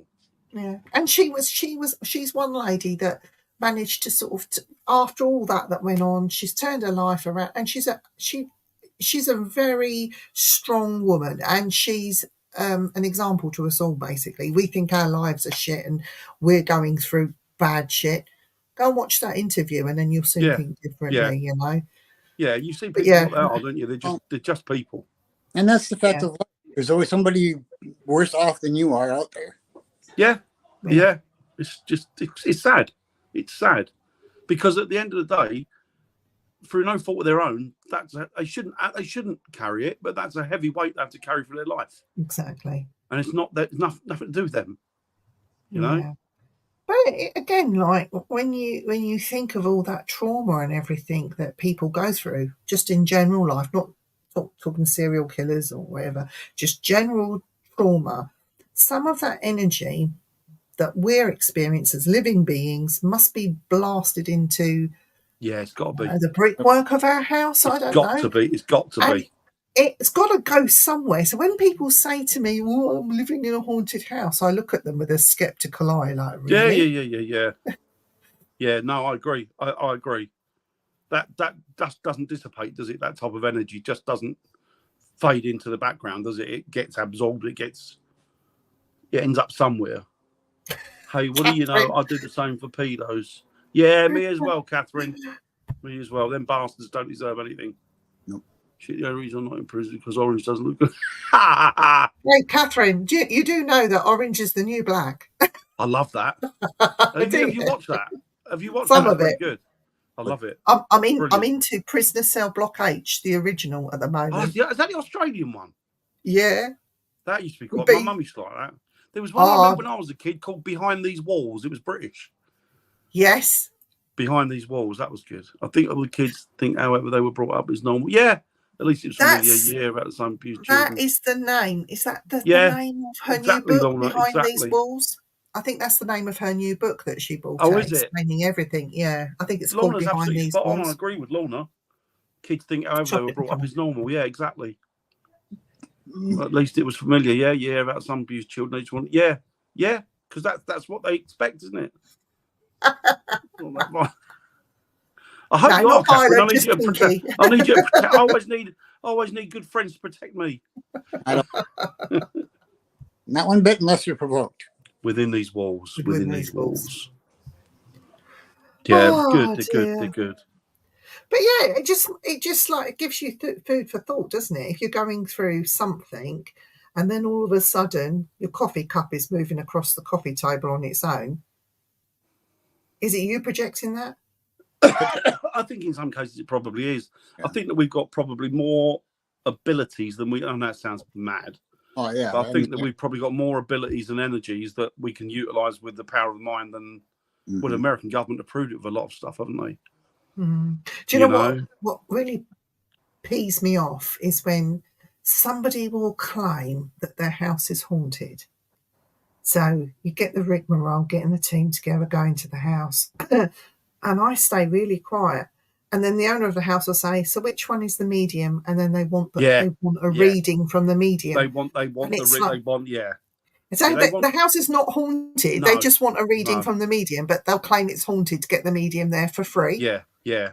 Well, I mean, you see people getting angry, don't they, because they don't get results immediately. And it's like, we know one particular person who turned up, they had the right equipment because they haven't bought perceived equipment. Was that Erik? People believed that it wasn't right. Immature team going in and saying, "Oh yeah, your house is haunted by demons," and then another team has to come in and go, "No, it's not." I always say to people, the hauntings are pretty spectacular things, Yeah. They're pretty unique. You know, yeah, there are spirits and energies everywhere, but for one to become that active, there needs to be a lot of factors in place first, and they're just not. They're not like you see to believe on TV or you see it on YouTube. It's not like that. It's absolutely not like that. You know, it is rather infrequent. You're very lucky if you have a glimpse into onto the other side through activity that they produce, and we've been lucky enough to get that activity. But how many hours have we sat down, and how many houses have we been in that have had nothing going on before we've actually had one of those instances? Yeah, it's phenomenal, isn't it? And it's sitting down, being bored, isn't it? Like, and that's why when you go through your footage and the analysis. I know it annoys afterwards. you, Viv, and it annoys me, and I know it annoys both of us. When you go out with the team, and you can guarantee it, you go out with the team, and I've been doing this 10 years. You might very well have, but you haven't learned anything because they go out, and I'm not saying I'm an expert, I'm far from it. I haven't got a clue what's going on. I'll put my hand up to it. But they go on an investigation, and you know full well, I could whisper, Viv could whisper at me. When we come back, I bet you each and every one of them's had about 12, 15 experiences. And they come back, and they go, well, do you have any experiences? And we go, no, not one. Do you? Oh, yeah, we got in contact with this girl and this bloke. It's like, really? I don't think so. Yeah. You know, yeah. you're fantasizing. The other funny thing I've seen is when we've been out with other teams is the medium offs that happen. Oh, they're the best things. If you bring some popcorn with you and hope for a medium off, it's the best thing in the world. Oh, Erik, you've got to witness this. It's so funny. Go on, Erik. Dan, tell Erik what we mean by a medium off. What you do, a lot of these people, I'm a medium, they're not mediums. You know they're not. But their egos precede them.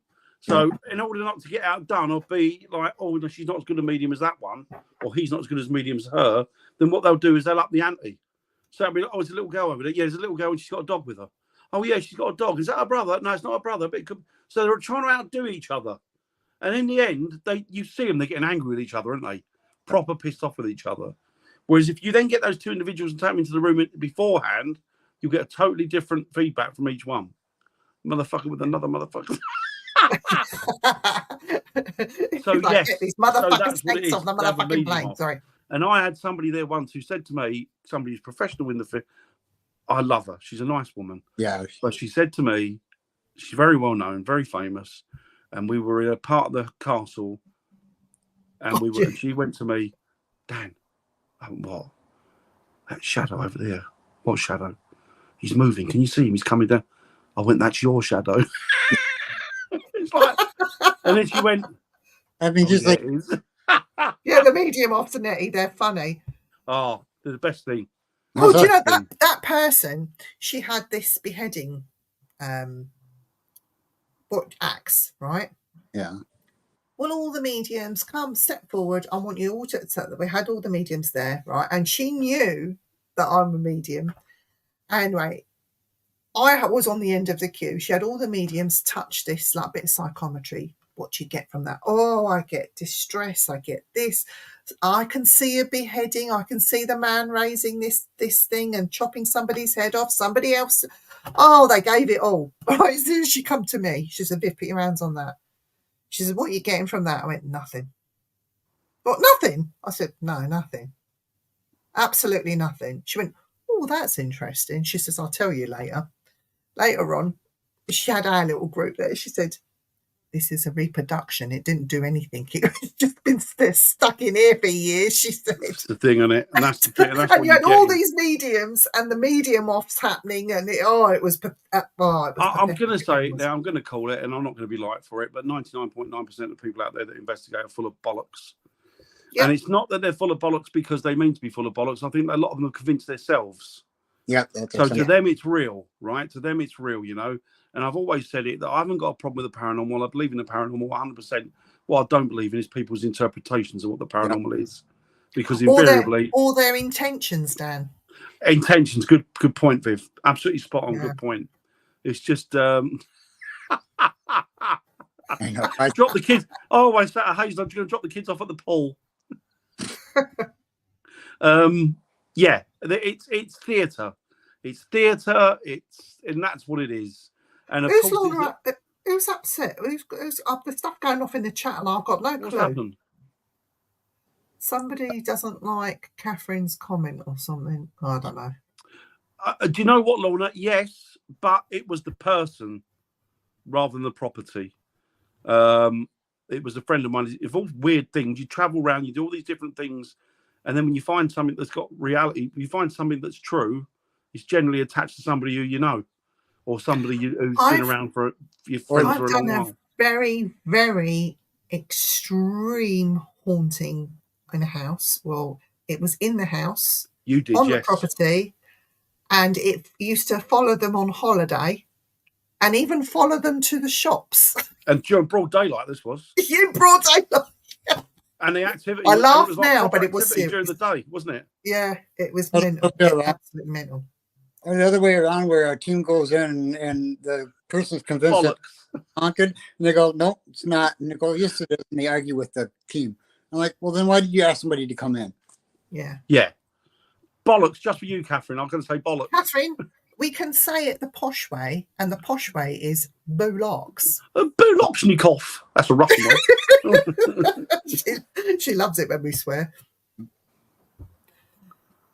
So it was someone who passed. My one, or was that Viv's one or my one? My one was a spirit of energy that had, basically was playing with a. My friends had a problem with his nan's house. There was activity going on there, and they didn't really know what was going on there. But he did say to me prior to the investigation, "See you, Caroline. Lovely to speak to you." Caroline, it's nice speaking to you. Maybe get you on a show. Yeah, definitely, Caroline. That'd be interesting. And it was the case of that. He said to me, "Well," I said, "What's going on in the house?" He said, "Well, my brother who went is yours, Dan? What's that?" The haunting. Oh yeah. It was what it was. It was, and like Viv, I worked with another medium at the time who was a real medium, like Viv, and this guy was, his wife was good as well, and they weren't full of it. They would turn up and tell you there's nothing here or whatever. Honest. And the thing is that we turned up and he said, "You've got to sit my brother down, have a chat with my brother, because my brother, whoever didn't like that conversation, my dear." Oh, I love her way with words. I love Catherine. Love Catherine. And he said, "You might want to talk to my brother. My brother's having some very funny instances. He's getting up, he's seeing people. And then what he's doing, he's out with his friends and he says, 'Can you see such and such?' And there's nobody there. Then he'll get up and he'll just walk off. Be perfectly fine. They'll get up and walk off." So I thought, okay, well, it's time to probably interview the brother. So we walked into the property, and you can tell if a property's got something negative there, because Viv will tell you, Erik will probably tell you, that when you walk in, it's very heavy feeling. Yep. Dark. Hi, Ned. Very Ned. dark, very heavy feeling.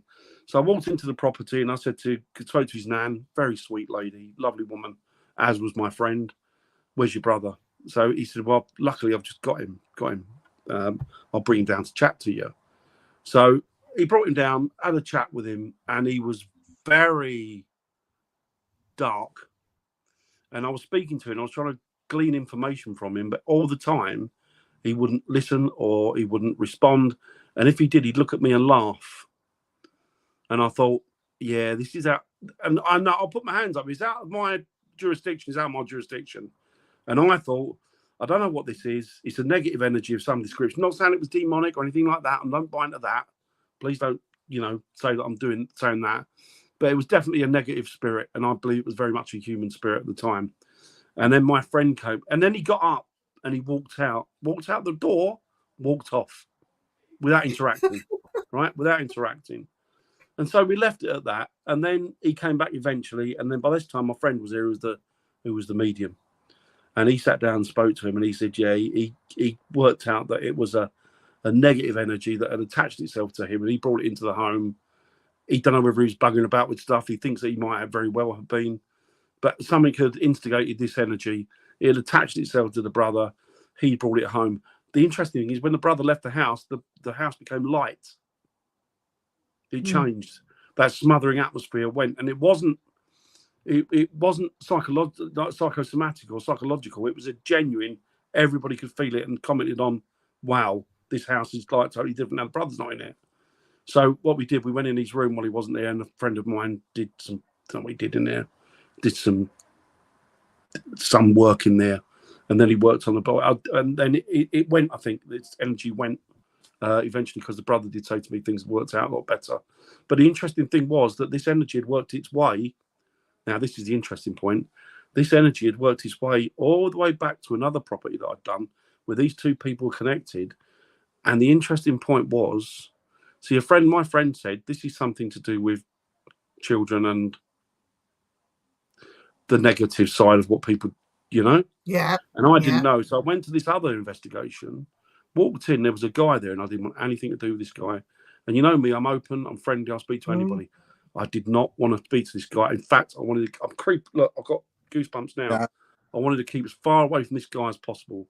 He frightened the shit out of me, and he terrified me. And again, this house had the same atmosphere. It was dark, it was heavy, it was depressing.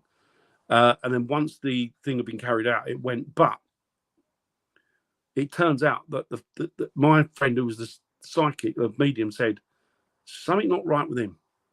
Something not right with him. And I said, that's really odd, because I don't want to go anywhere near him. I don't want to go near him, don't want to acknowledge him, don't want to talk to him. Then it turned out that my friend had come to me and said, he's just got out of prison for so many pictures that he'd found on his computer of children in compromising positions, and he was done for paedophilia.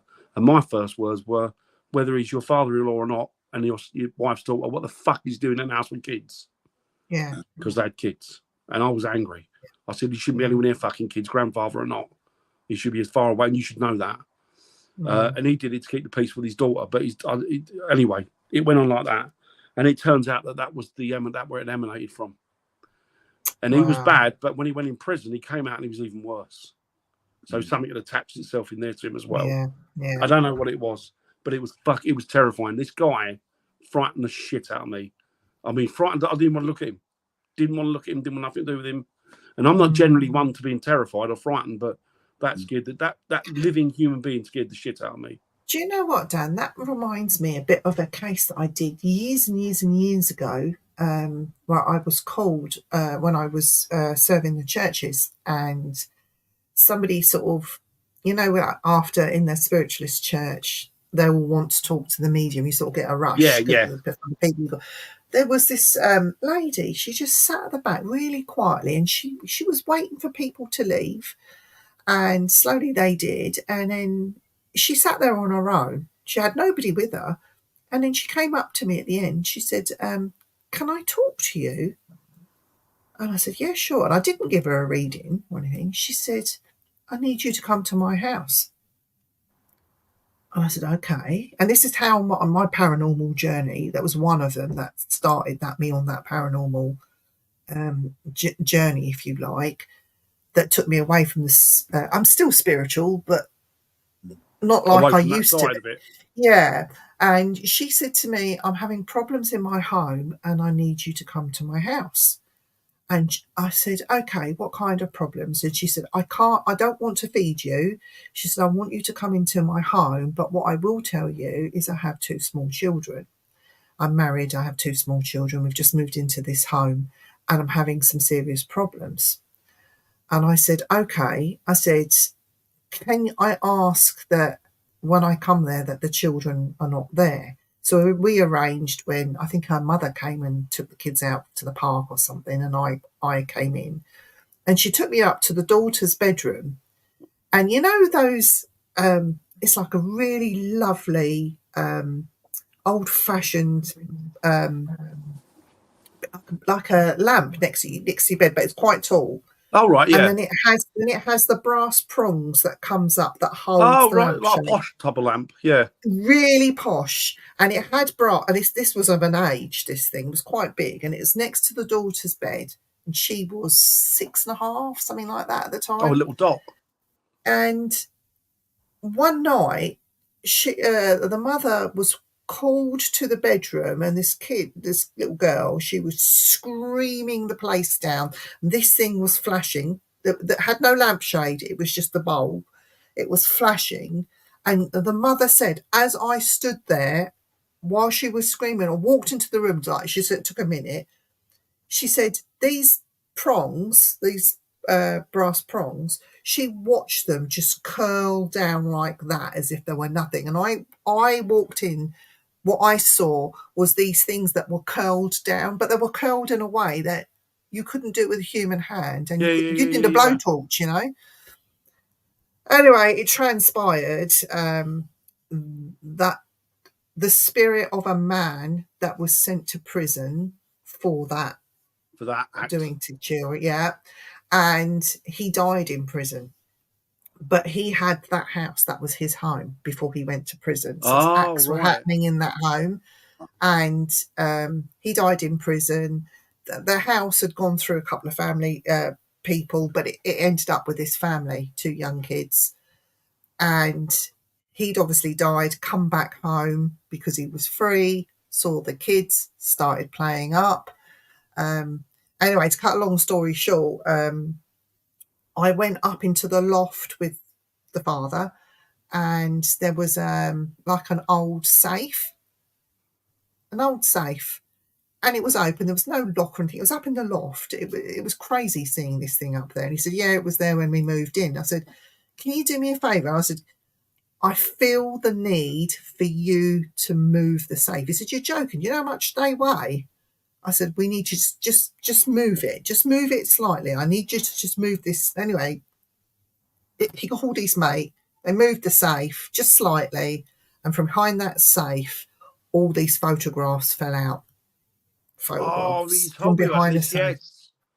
Yeah, and it's like, what the F is that? Anyway, he put his hand behind, pulled all of them out. And some of these pictures, and I witnessed the pictures, right? Honestly, these images I will never get out of my head. Yeah. And horror, so he then got angry. I got angry. His mate was in tears. I was in tears. And we had to do like, how can I explain it? Like a little ritual for us. So I'm not pagan on that. But we had to do a little ritual for us where he had to take back control of the home. He's the father. He's the man of the house. Take control of the house and of the situation. You're dead. You're gone. And this is what's going to happen. I'm going to lay these kids to rest in my mind. And we burnt the photographs. But it just goes to show you, like, these sick people in life can still have an influence in death. And even though this guy died in prison, he was still free to carry away.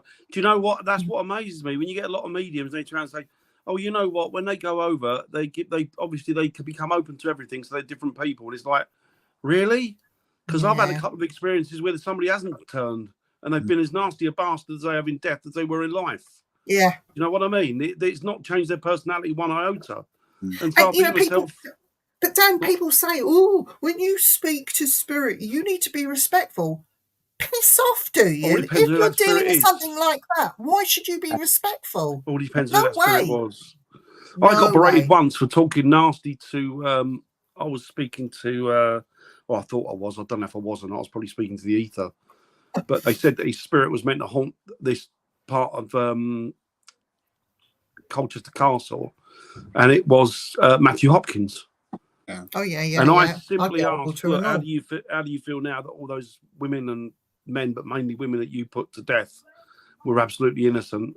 Do you now realise that it was wrong? Do you not? And I got pulled in by the person who ran the investigation to say that they had a complaint about me because I was talking bad to spirit. And I went, I wasn't talking bad to spirit.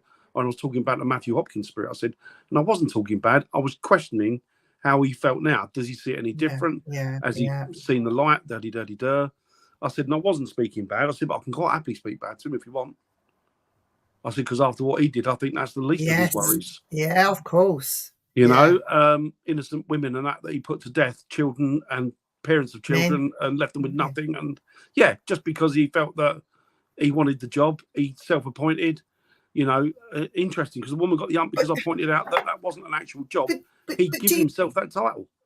But Dan, do you think that, and I think this, but do you think that these ghost hunters of today, they get on their high horse, oh, you shouldn't do this, you shouldn't go in a graveyard, you shouldn't do this, you should be disrespectful, but respect is in the eye of the beholder. You don't know what the hell you're talking about. Go and do your research, because a lot of them, they go in blind, don't they? They don't do They absolutely do. Absolutely do. I've been told off as well, and actually I've been thanked for it.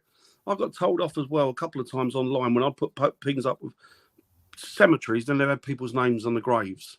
And I've turned around and said, look, I can remove that bit of footage for you if you want, if it's that insulting. Oh, no, I don't think you should be videoing anybody's grave. And I was always taught that when you stand by someone's grave and you read their name and you look, they're not forgotten. Exactly. You're remembering them. You're giving them another little bite of life. You're showing people that this was a living, breathing, loving person who had exactly the same experiences we did. And if you don't, by not showing that, you're doing them a disservice. It's all about love. It's about sharing, and it's about remembering and thinking of these people in life.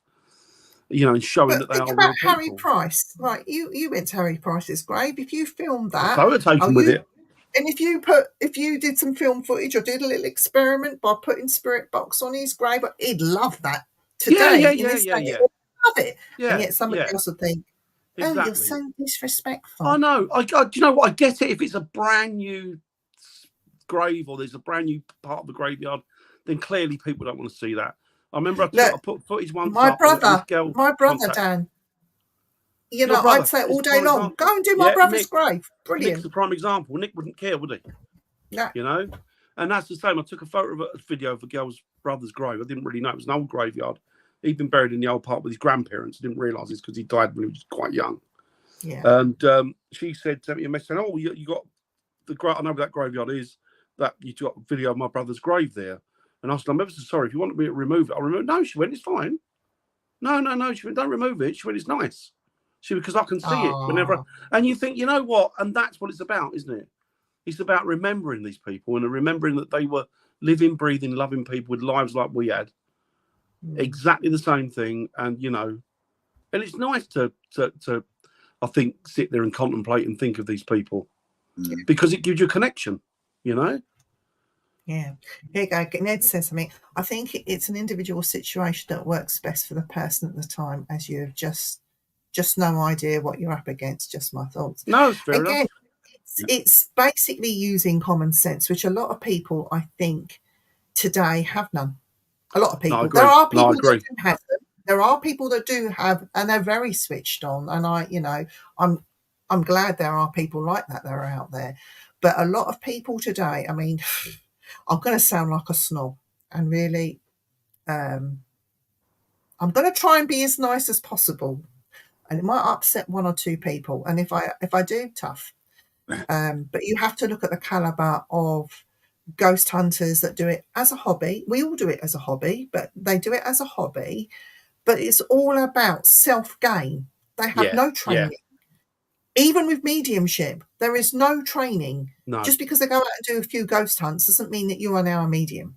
Just because you do an online course doesn't mean that you're a medium. Trust me. No. There's a lot more that goes on behind the scenes. It's the training, the counselling.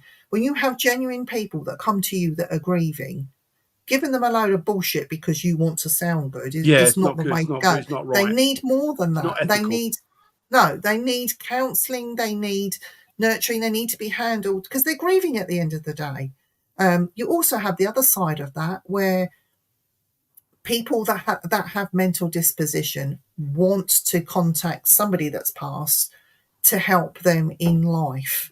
I'm not saying that they're mental, comfort, isn't it? It's comfort. Yeah. I had one recently where somebody wanted me to go to their home because they had this spirit in their home, and this spirit had told them to take all the locks off the doors. She wasn't allowed to use a phone. She wasn't allowed to go outside. She was told that she would have if she didn't stab people, she had to stab herself. And I found out last minute that she had just come out of a very strict institution, and they'd put her on all these tablets to suppress what was going on with her mentally, because she's on the verge of killing someone. She wanted me to meet up with her to get rid of this demon that was with her. It's no demon. I suggested let's go and meet in a coffee shop. I wouldn't turn anybody away like that reached out to me for help. But she was adamant that I came to her house, and she was adamant that I came on my own. That's when alarm bells are ringing and Yeah. saying, thank you for the opportunity, but I don't think I'm the person to help you at this time. You need to pick up the phone and speak to your clinician, Yeah, because there's something more going on. The demon thing can be resolved later, but right now you are the main priority. And it's knowing when to back away. I won't put myself in a position where I will put myself at risk. Yet there are other people out there, and so-called mediums, that would go there and put their life at risk, or put the lives of others at risk, Yeah, just yeah. because they want to boost up their ego. And I'm sorry, these people do need, you can have mediumistic skills, but you need further training to put them to use properly. Yeah. Otherwise, it's dangerous. Yeah, yeah. End And of. sometimes those people just need a little bit of comfort, don't they? So it's like you take them, you know what? Yeah, I get you grieving. I understand that, and it's a process. But this isn't going to help you. You need to find another way of dealing with it.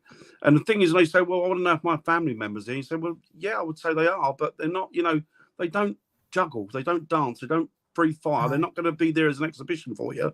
But you've just got to put trust in the fact that they're there with you. You know, and they probably, in all probability, are. Maybe not all the time. Maybe some of the time. Maybe all the time. I don't really know, but I think that's what they need to know. And they say, you know, how would your loved one want you to broach this? They'd want you to get help from the proper channels. Yeah. And then And you also, can come back and look at it through a different prism. if you was to give someone without the proper training, if you was to give somebody the wrong information, and as a result of that, they end up taking their own lives. Yeah, yeah. Right. That is something that was drummed in when I was learning, like, you know, with the counselling side of it. It's a very serious thing. You have to. I went through years of this, and it's mind blowing how people are, like, as people. I found it very interesting, and I use it in ghost hunting. I think that's the right place. It's perfect place to use it, really. Yeah, but you see these people go into houses. Oh my God, Dan! Right, The damage they could do, though, Viv. The damage that caused that poor lady. I mean, this thing eventually killed her, right? But it was making her feel safe in her own home, telling her there was nothing. We went in there to prove to her there's nothing there, and we couldn't do that. Yeah.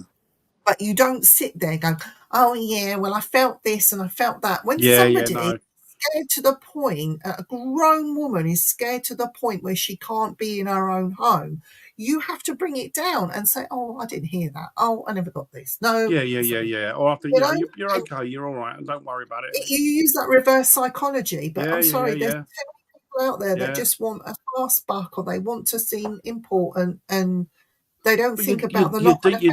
They're dealing with Gelignite because they're throwing it about like it's people's lives. These are people's lives that they're dealing with. You know what I mean? These are, and you know, and the repercussions not just to the person's life, but other people that depend on them and love them. You stand to damage your whole freaking family and beyond because of your ego and going in and telling people. Yep. And I'm not past saying to people, look, I'll be honest with you, this is beyond me. I can't deal with it, but I will find somebody that can. Yeah. I will find somebody that's much more attuned to this, better at it than I am, and they will come and they will help you. Yeah. Do you know, Lorna, any good medium would not construct. Exactly, Lorna. Would not. You have to be very careful. You have to listen to what the loved one from spirit is saying and how they want it portrayed, and then you have to have that conversation. Can they take it? If you start changing it to suit you, it's not a true message. No, it's not a reading. No, it's not. It's not. You're not it's doing. Not a true message. You're dealing with. It doesn't. It might not make sense to you at the time. It could be complete gobbledygook, and as a human being, you're going to try and make sense of it and then give it how you think it should sound. That's wrong. That's not a reading. It's always word for word, swear words included. Yep. I've even stood up in a church. Oh my God, I was so embarrassing. But that's how you get the true measure of someone's personality, though, isn't it? Yeah, I stood up in church, Sunday divine service, giving somebody this message on platform, and I said, I'll never forget this. I can't remember what he looked like now, but there was some old fella that was standing in spirit next to me, described him, and then I said, I am going to repeat word for word what is coming out of his mouth. And please, God, forgive me in your holy church for what I'm about to say. And then when I said it and I repeated it word for word, people fell about laughing and she burst into tears. And I said, if you want me to stop, just tell me now. She said, no, she said, this is the proof that I've been looking for 5 years and you've just given it to me. She said, I'm happy. These are tears of happiness. She said, thank you. And thank you for being honest. And I said, then my job here is done. Yeah. I'm an interpreter. I'm not. And you have to be honest. And if there's nothing there, you have to kind of find a delicate way of explaining to them there's nothing going on, you know? The only time I do hold back, and I'll be totally honest, is, and I'll give you an example. I know what the smell of cancer is like, okay, because I've had 2 family members that are very close that I nursed. Died of it. There is a smell, a certain smell. And this lady, she walked into my home, and as she walked past me, I could smell it. And my heart sank. I thought, oh shit, I can't tell her. I cannot tell her. And I kept it back, right? She had a brilliant reading. Somebody came through. They were talking lovely. It was all for her. No mention of cancer. And then at the end, I said to her, if there's any questions you want answering, now's the time to do it. And she said, I've just come from the hospice. My mother's not got long. She is terminally ill, stage 4 cancer. I just want some help. Basically. That's where that's come from, the smell, yeah. And that's when I breathed a sigh of relief and I said, right, okay, let me go back and let me talk to them about it, because I kept pushing it away. And she said to me, why did you breathe a sigh of relief just then? I said, because I could smell cancer when you walked in. She said, but I just come straight from the hospice. Yeah, that's where you got it from. That would make sense. But there's no way I was going to turn around and say, oh. No, you can't. You can't tell people, oh, yeah, you're... And even if there's something negative there, you can't go around and go, oh, yeah, you got a fucking demon in your closet. Do you know what I mean? You just come around and say, well, I always say, well, you know what, there's a negative energy there. Don't worry too much. We can get it sorted. We'll get somebody to sort it, because I haven't got the ability. But, you know, I'll find somebody who can sort it for you. Do you find, Dan, and this Erik, you'll notice this, you'll go on an investigation and you'll get a certain person say, oh, don't go in that room. It's so negative. Yeah, why is that's it the first room you should go into. Why is it negative? Oh, I don't like it. It's so negative. But why don't you like it? It's negative. Well, what's negative about it? Oh, it's just really bad. It's really dark. I said, so it's really bad. It's really dark. It's negative because you don't understand it. Yeah, Understood it, would it still be negative? Yeah. No. Yeah, no. And I always say, well, if it's that, if you're getting that from it, you need to go in there then. Because what's the point of you going on a ghost hunt and yet being frightened of a ghost? I was frightened of 4 of them. They were a bit different, though. They were particularly frightening. Do you know what, Dan? Erik. I didn't say gay, did I? Well, he was in the closet. Got to go. I can't remember what I said now, Catherine. In the The closet. demon in the closet. Oh, of course. Nah. I don't know. I still get very much spooked because of the things that they get you on. They catch you unawares. One, so you got the jumps factor there. And secondly, after being dragged out of a bed by my elbow by unseen hands, and it's that feeling. And the only way I can describe it to you, right? You're going to think I'm nuts. It's like you're swimming and you're sinking. You're underwater. You're gasping for air, you can't breathe, and you know you're going to die in a minute. It's that feeling. And that's what it is. Shit. And having that at that moment in time when I was pulled out of the bed and not being able to breathe and panic, and the feeling of sheer dread. But knowing that can happen at any time. Yeah, and And they say to you, spirit can't hurt you. No, they well, can. let me tell you, they fucking can. They and can. they can do God, it physically as well as mentally. Thing is, as well, how many people have met their end with spirits, but they're not going to be able to tell you, are they? Do you know what I mean? People could have been murdered by spirits or killed by spirits or had all sorts of things done by spirit, but they're not going to be able to tell you, are they? Well, what? No. Unless you can connect with them, and even then. Sorry, Eric? Is that Eric? That's that famous one where that guy was able to convict another guy of murder because the ghost told him that his sister ghost told him that the guy murdered her. You know, that was a long time ago, but there's been a few like that, haven't there? Yeah. What about that famous one, the Amityville Horror? He blamed it on a ghost, and he admitted recently. It was nonsense. It was nonsense, all made up just to get a lesser charge. Yeah. Yeah, he worked the system pretty well, though, didn't he? Was Eric? He worked the system pretty well, though, to be fair to him, didn't he? Because they swallowed it all on his finger, didn't they? What was his name? Defoe? Something Defoe? Defoe, yeah. Yeah, Defoe, wasn't it? Yeah. Quite clever, actually. Quite clever the way he did that. We'd just bang them up in a mental hospital, wouldn't we? Oh, yeah. We just give them a flat and let them stick them in the middle of a city. And go, here you go. There's some sharp things for you and a gun. Make sure you go out into town this afternoon. Oh, Catherine says, here, look. Yeah. This is really interesting. Yeah, exactly. I've walked away with concussions and custom cases. Don't too many, don't you? Yes, exactly. Yeah. Exactly. They can definitely hurt you. Definitely. All that and crap about that mental stuff afterwards.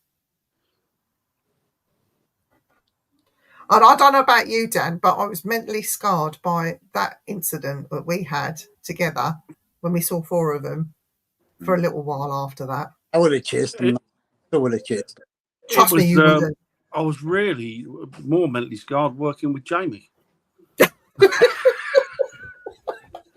I told you the other day. I said, if you run, I'm going to hurt you. That was an experience, though, with Jamie. Seriously, when we first went out with Jamie and he first started screaming, that was the funniest I'm going to start calling him Yvette from now on. All right, Yvette. All right, Yvette. How you doing, Yvette?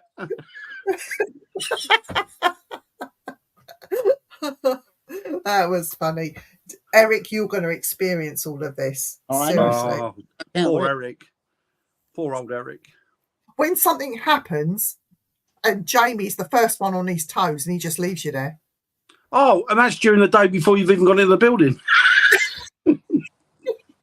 He can move faster than Scooby-Doo. When he runs, his legs go and you go, and then he's off. He's off. Hi, Mary. Mary, I've got to get in contact with you. Hi, Mary. Because, Mary, we have a date that Dan has booked. So I needed to get that. I need to have a conversation with you. So let me know when you're free and we'll have a proper convo. Catherine, you're going to have to message one of us, or actually message Viv privately. I don't know what kid did that. I'm surprised you don't feel like sharing. What's that? What's the that? Report this one kid's comment. Whoever reported my comment about. Who done that? I don't know who's done it. I haven't touched the thing at all, so. I don't even know what the comment was. I tried to find was there it. A comment? I didn't see it. I don't know. We don't see it. Bollocks to him. Could be anyone. Yeah, don't worry about him, Catherine. Beckham. They're just upset they're not the cool kids like us. I don't know about cool. I'm not cool. No, I'm not cool. Cool Jamie screaming me. Mary says cool. Good, Mary. Good. Yeah. So we've done a. How long have we been on now? 2 hours? 2 hours. It's been ages. Do you know what? I reckon we should do a show without Dan and just get Hazel on to chat to. That'd be great. Do you know what? Yeah, do it. There's a couple of films I want to see at the cinema, so do it. Me and Willow went to see Beetlejuice last week. I loved it. Did you like it? I loved it. I loved it. My I son preferred went it to to see the it. first one. My I know a lot son of people is didn't. so his favourite film of all time is Beetlejuice, and he went to see this version. He said, "Mum, don't bother." A few people said that. I really liked it. I preferred it to the first one. Who is it? What's she saying? Oh, I think that's for. I don't know that was. I don't know, I Catherine. don't know. Bless you, Rita. Rita's lovely, isn't she? She is. She is. Well, I have to say that, but He's sitting in a fridge. He's so cool. He's sitting in a Sitting in a fridge. fridge. Really? What's Ned got to say? Shows you how gullible we are. Listen to people like that, man. It's the same with social media, news, politics. Yeah, you're not wrong there, Ned. You're not wrong there. Don't believe everything you say. Yeah. Do you know what? Yeah. They're all. Do you know what, Ned? I've come to the conclusion that I don't listen to any of them now because they're all full of it. Whoever they are, whatever their politics are, they're all full of shit.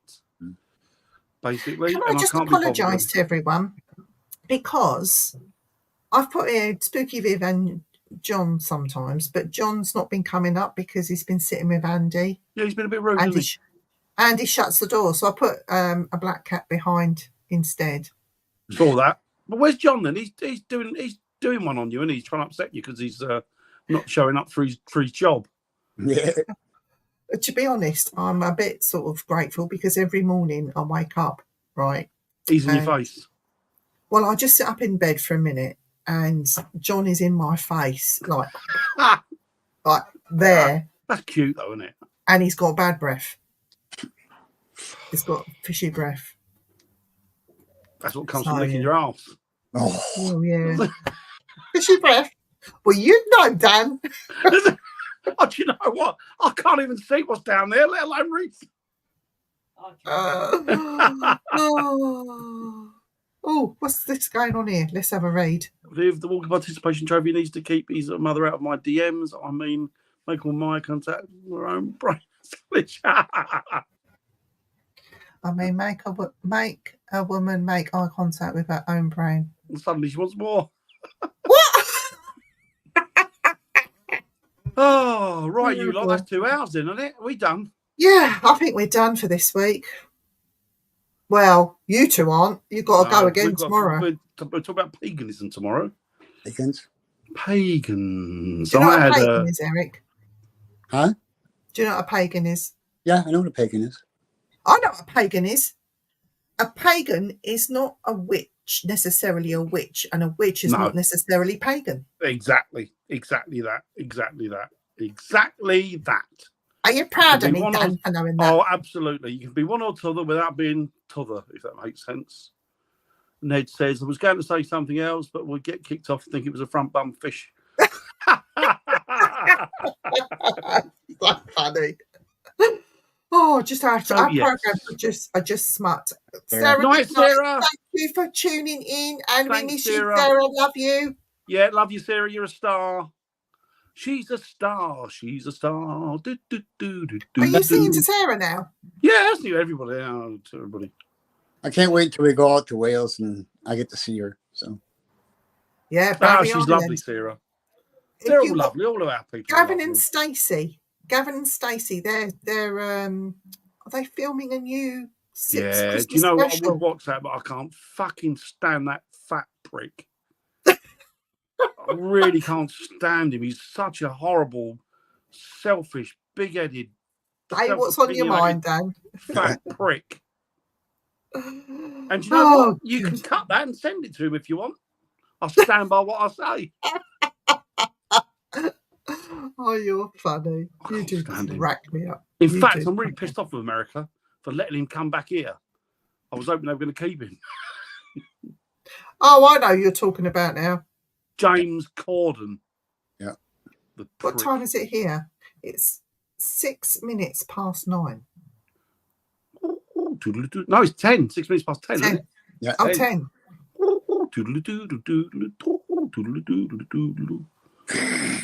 What's that about?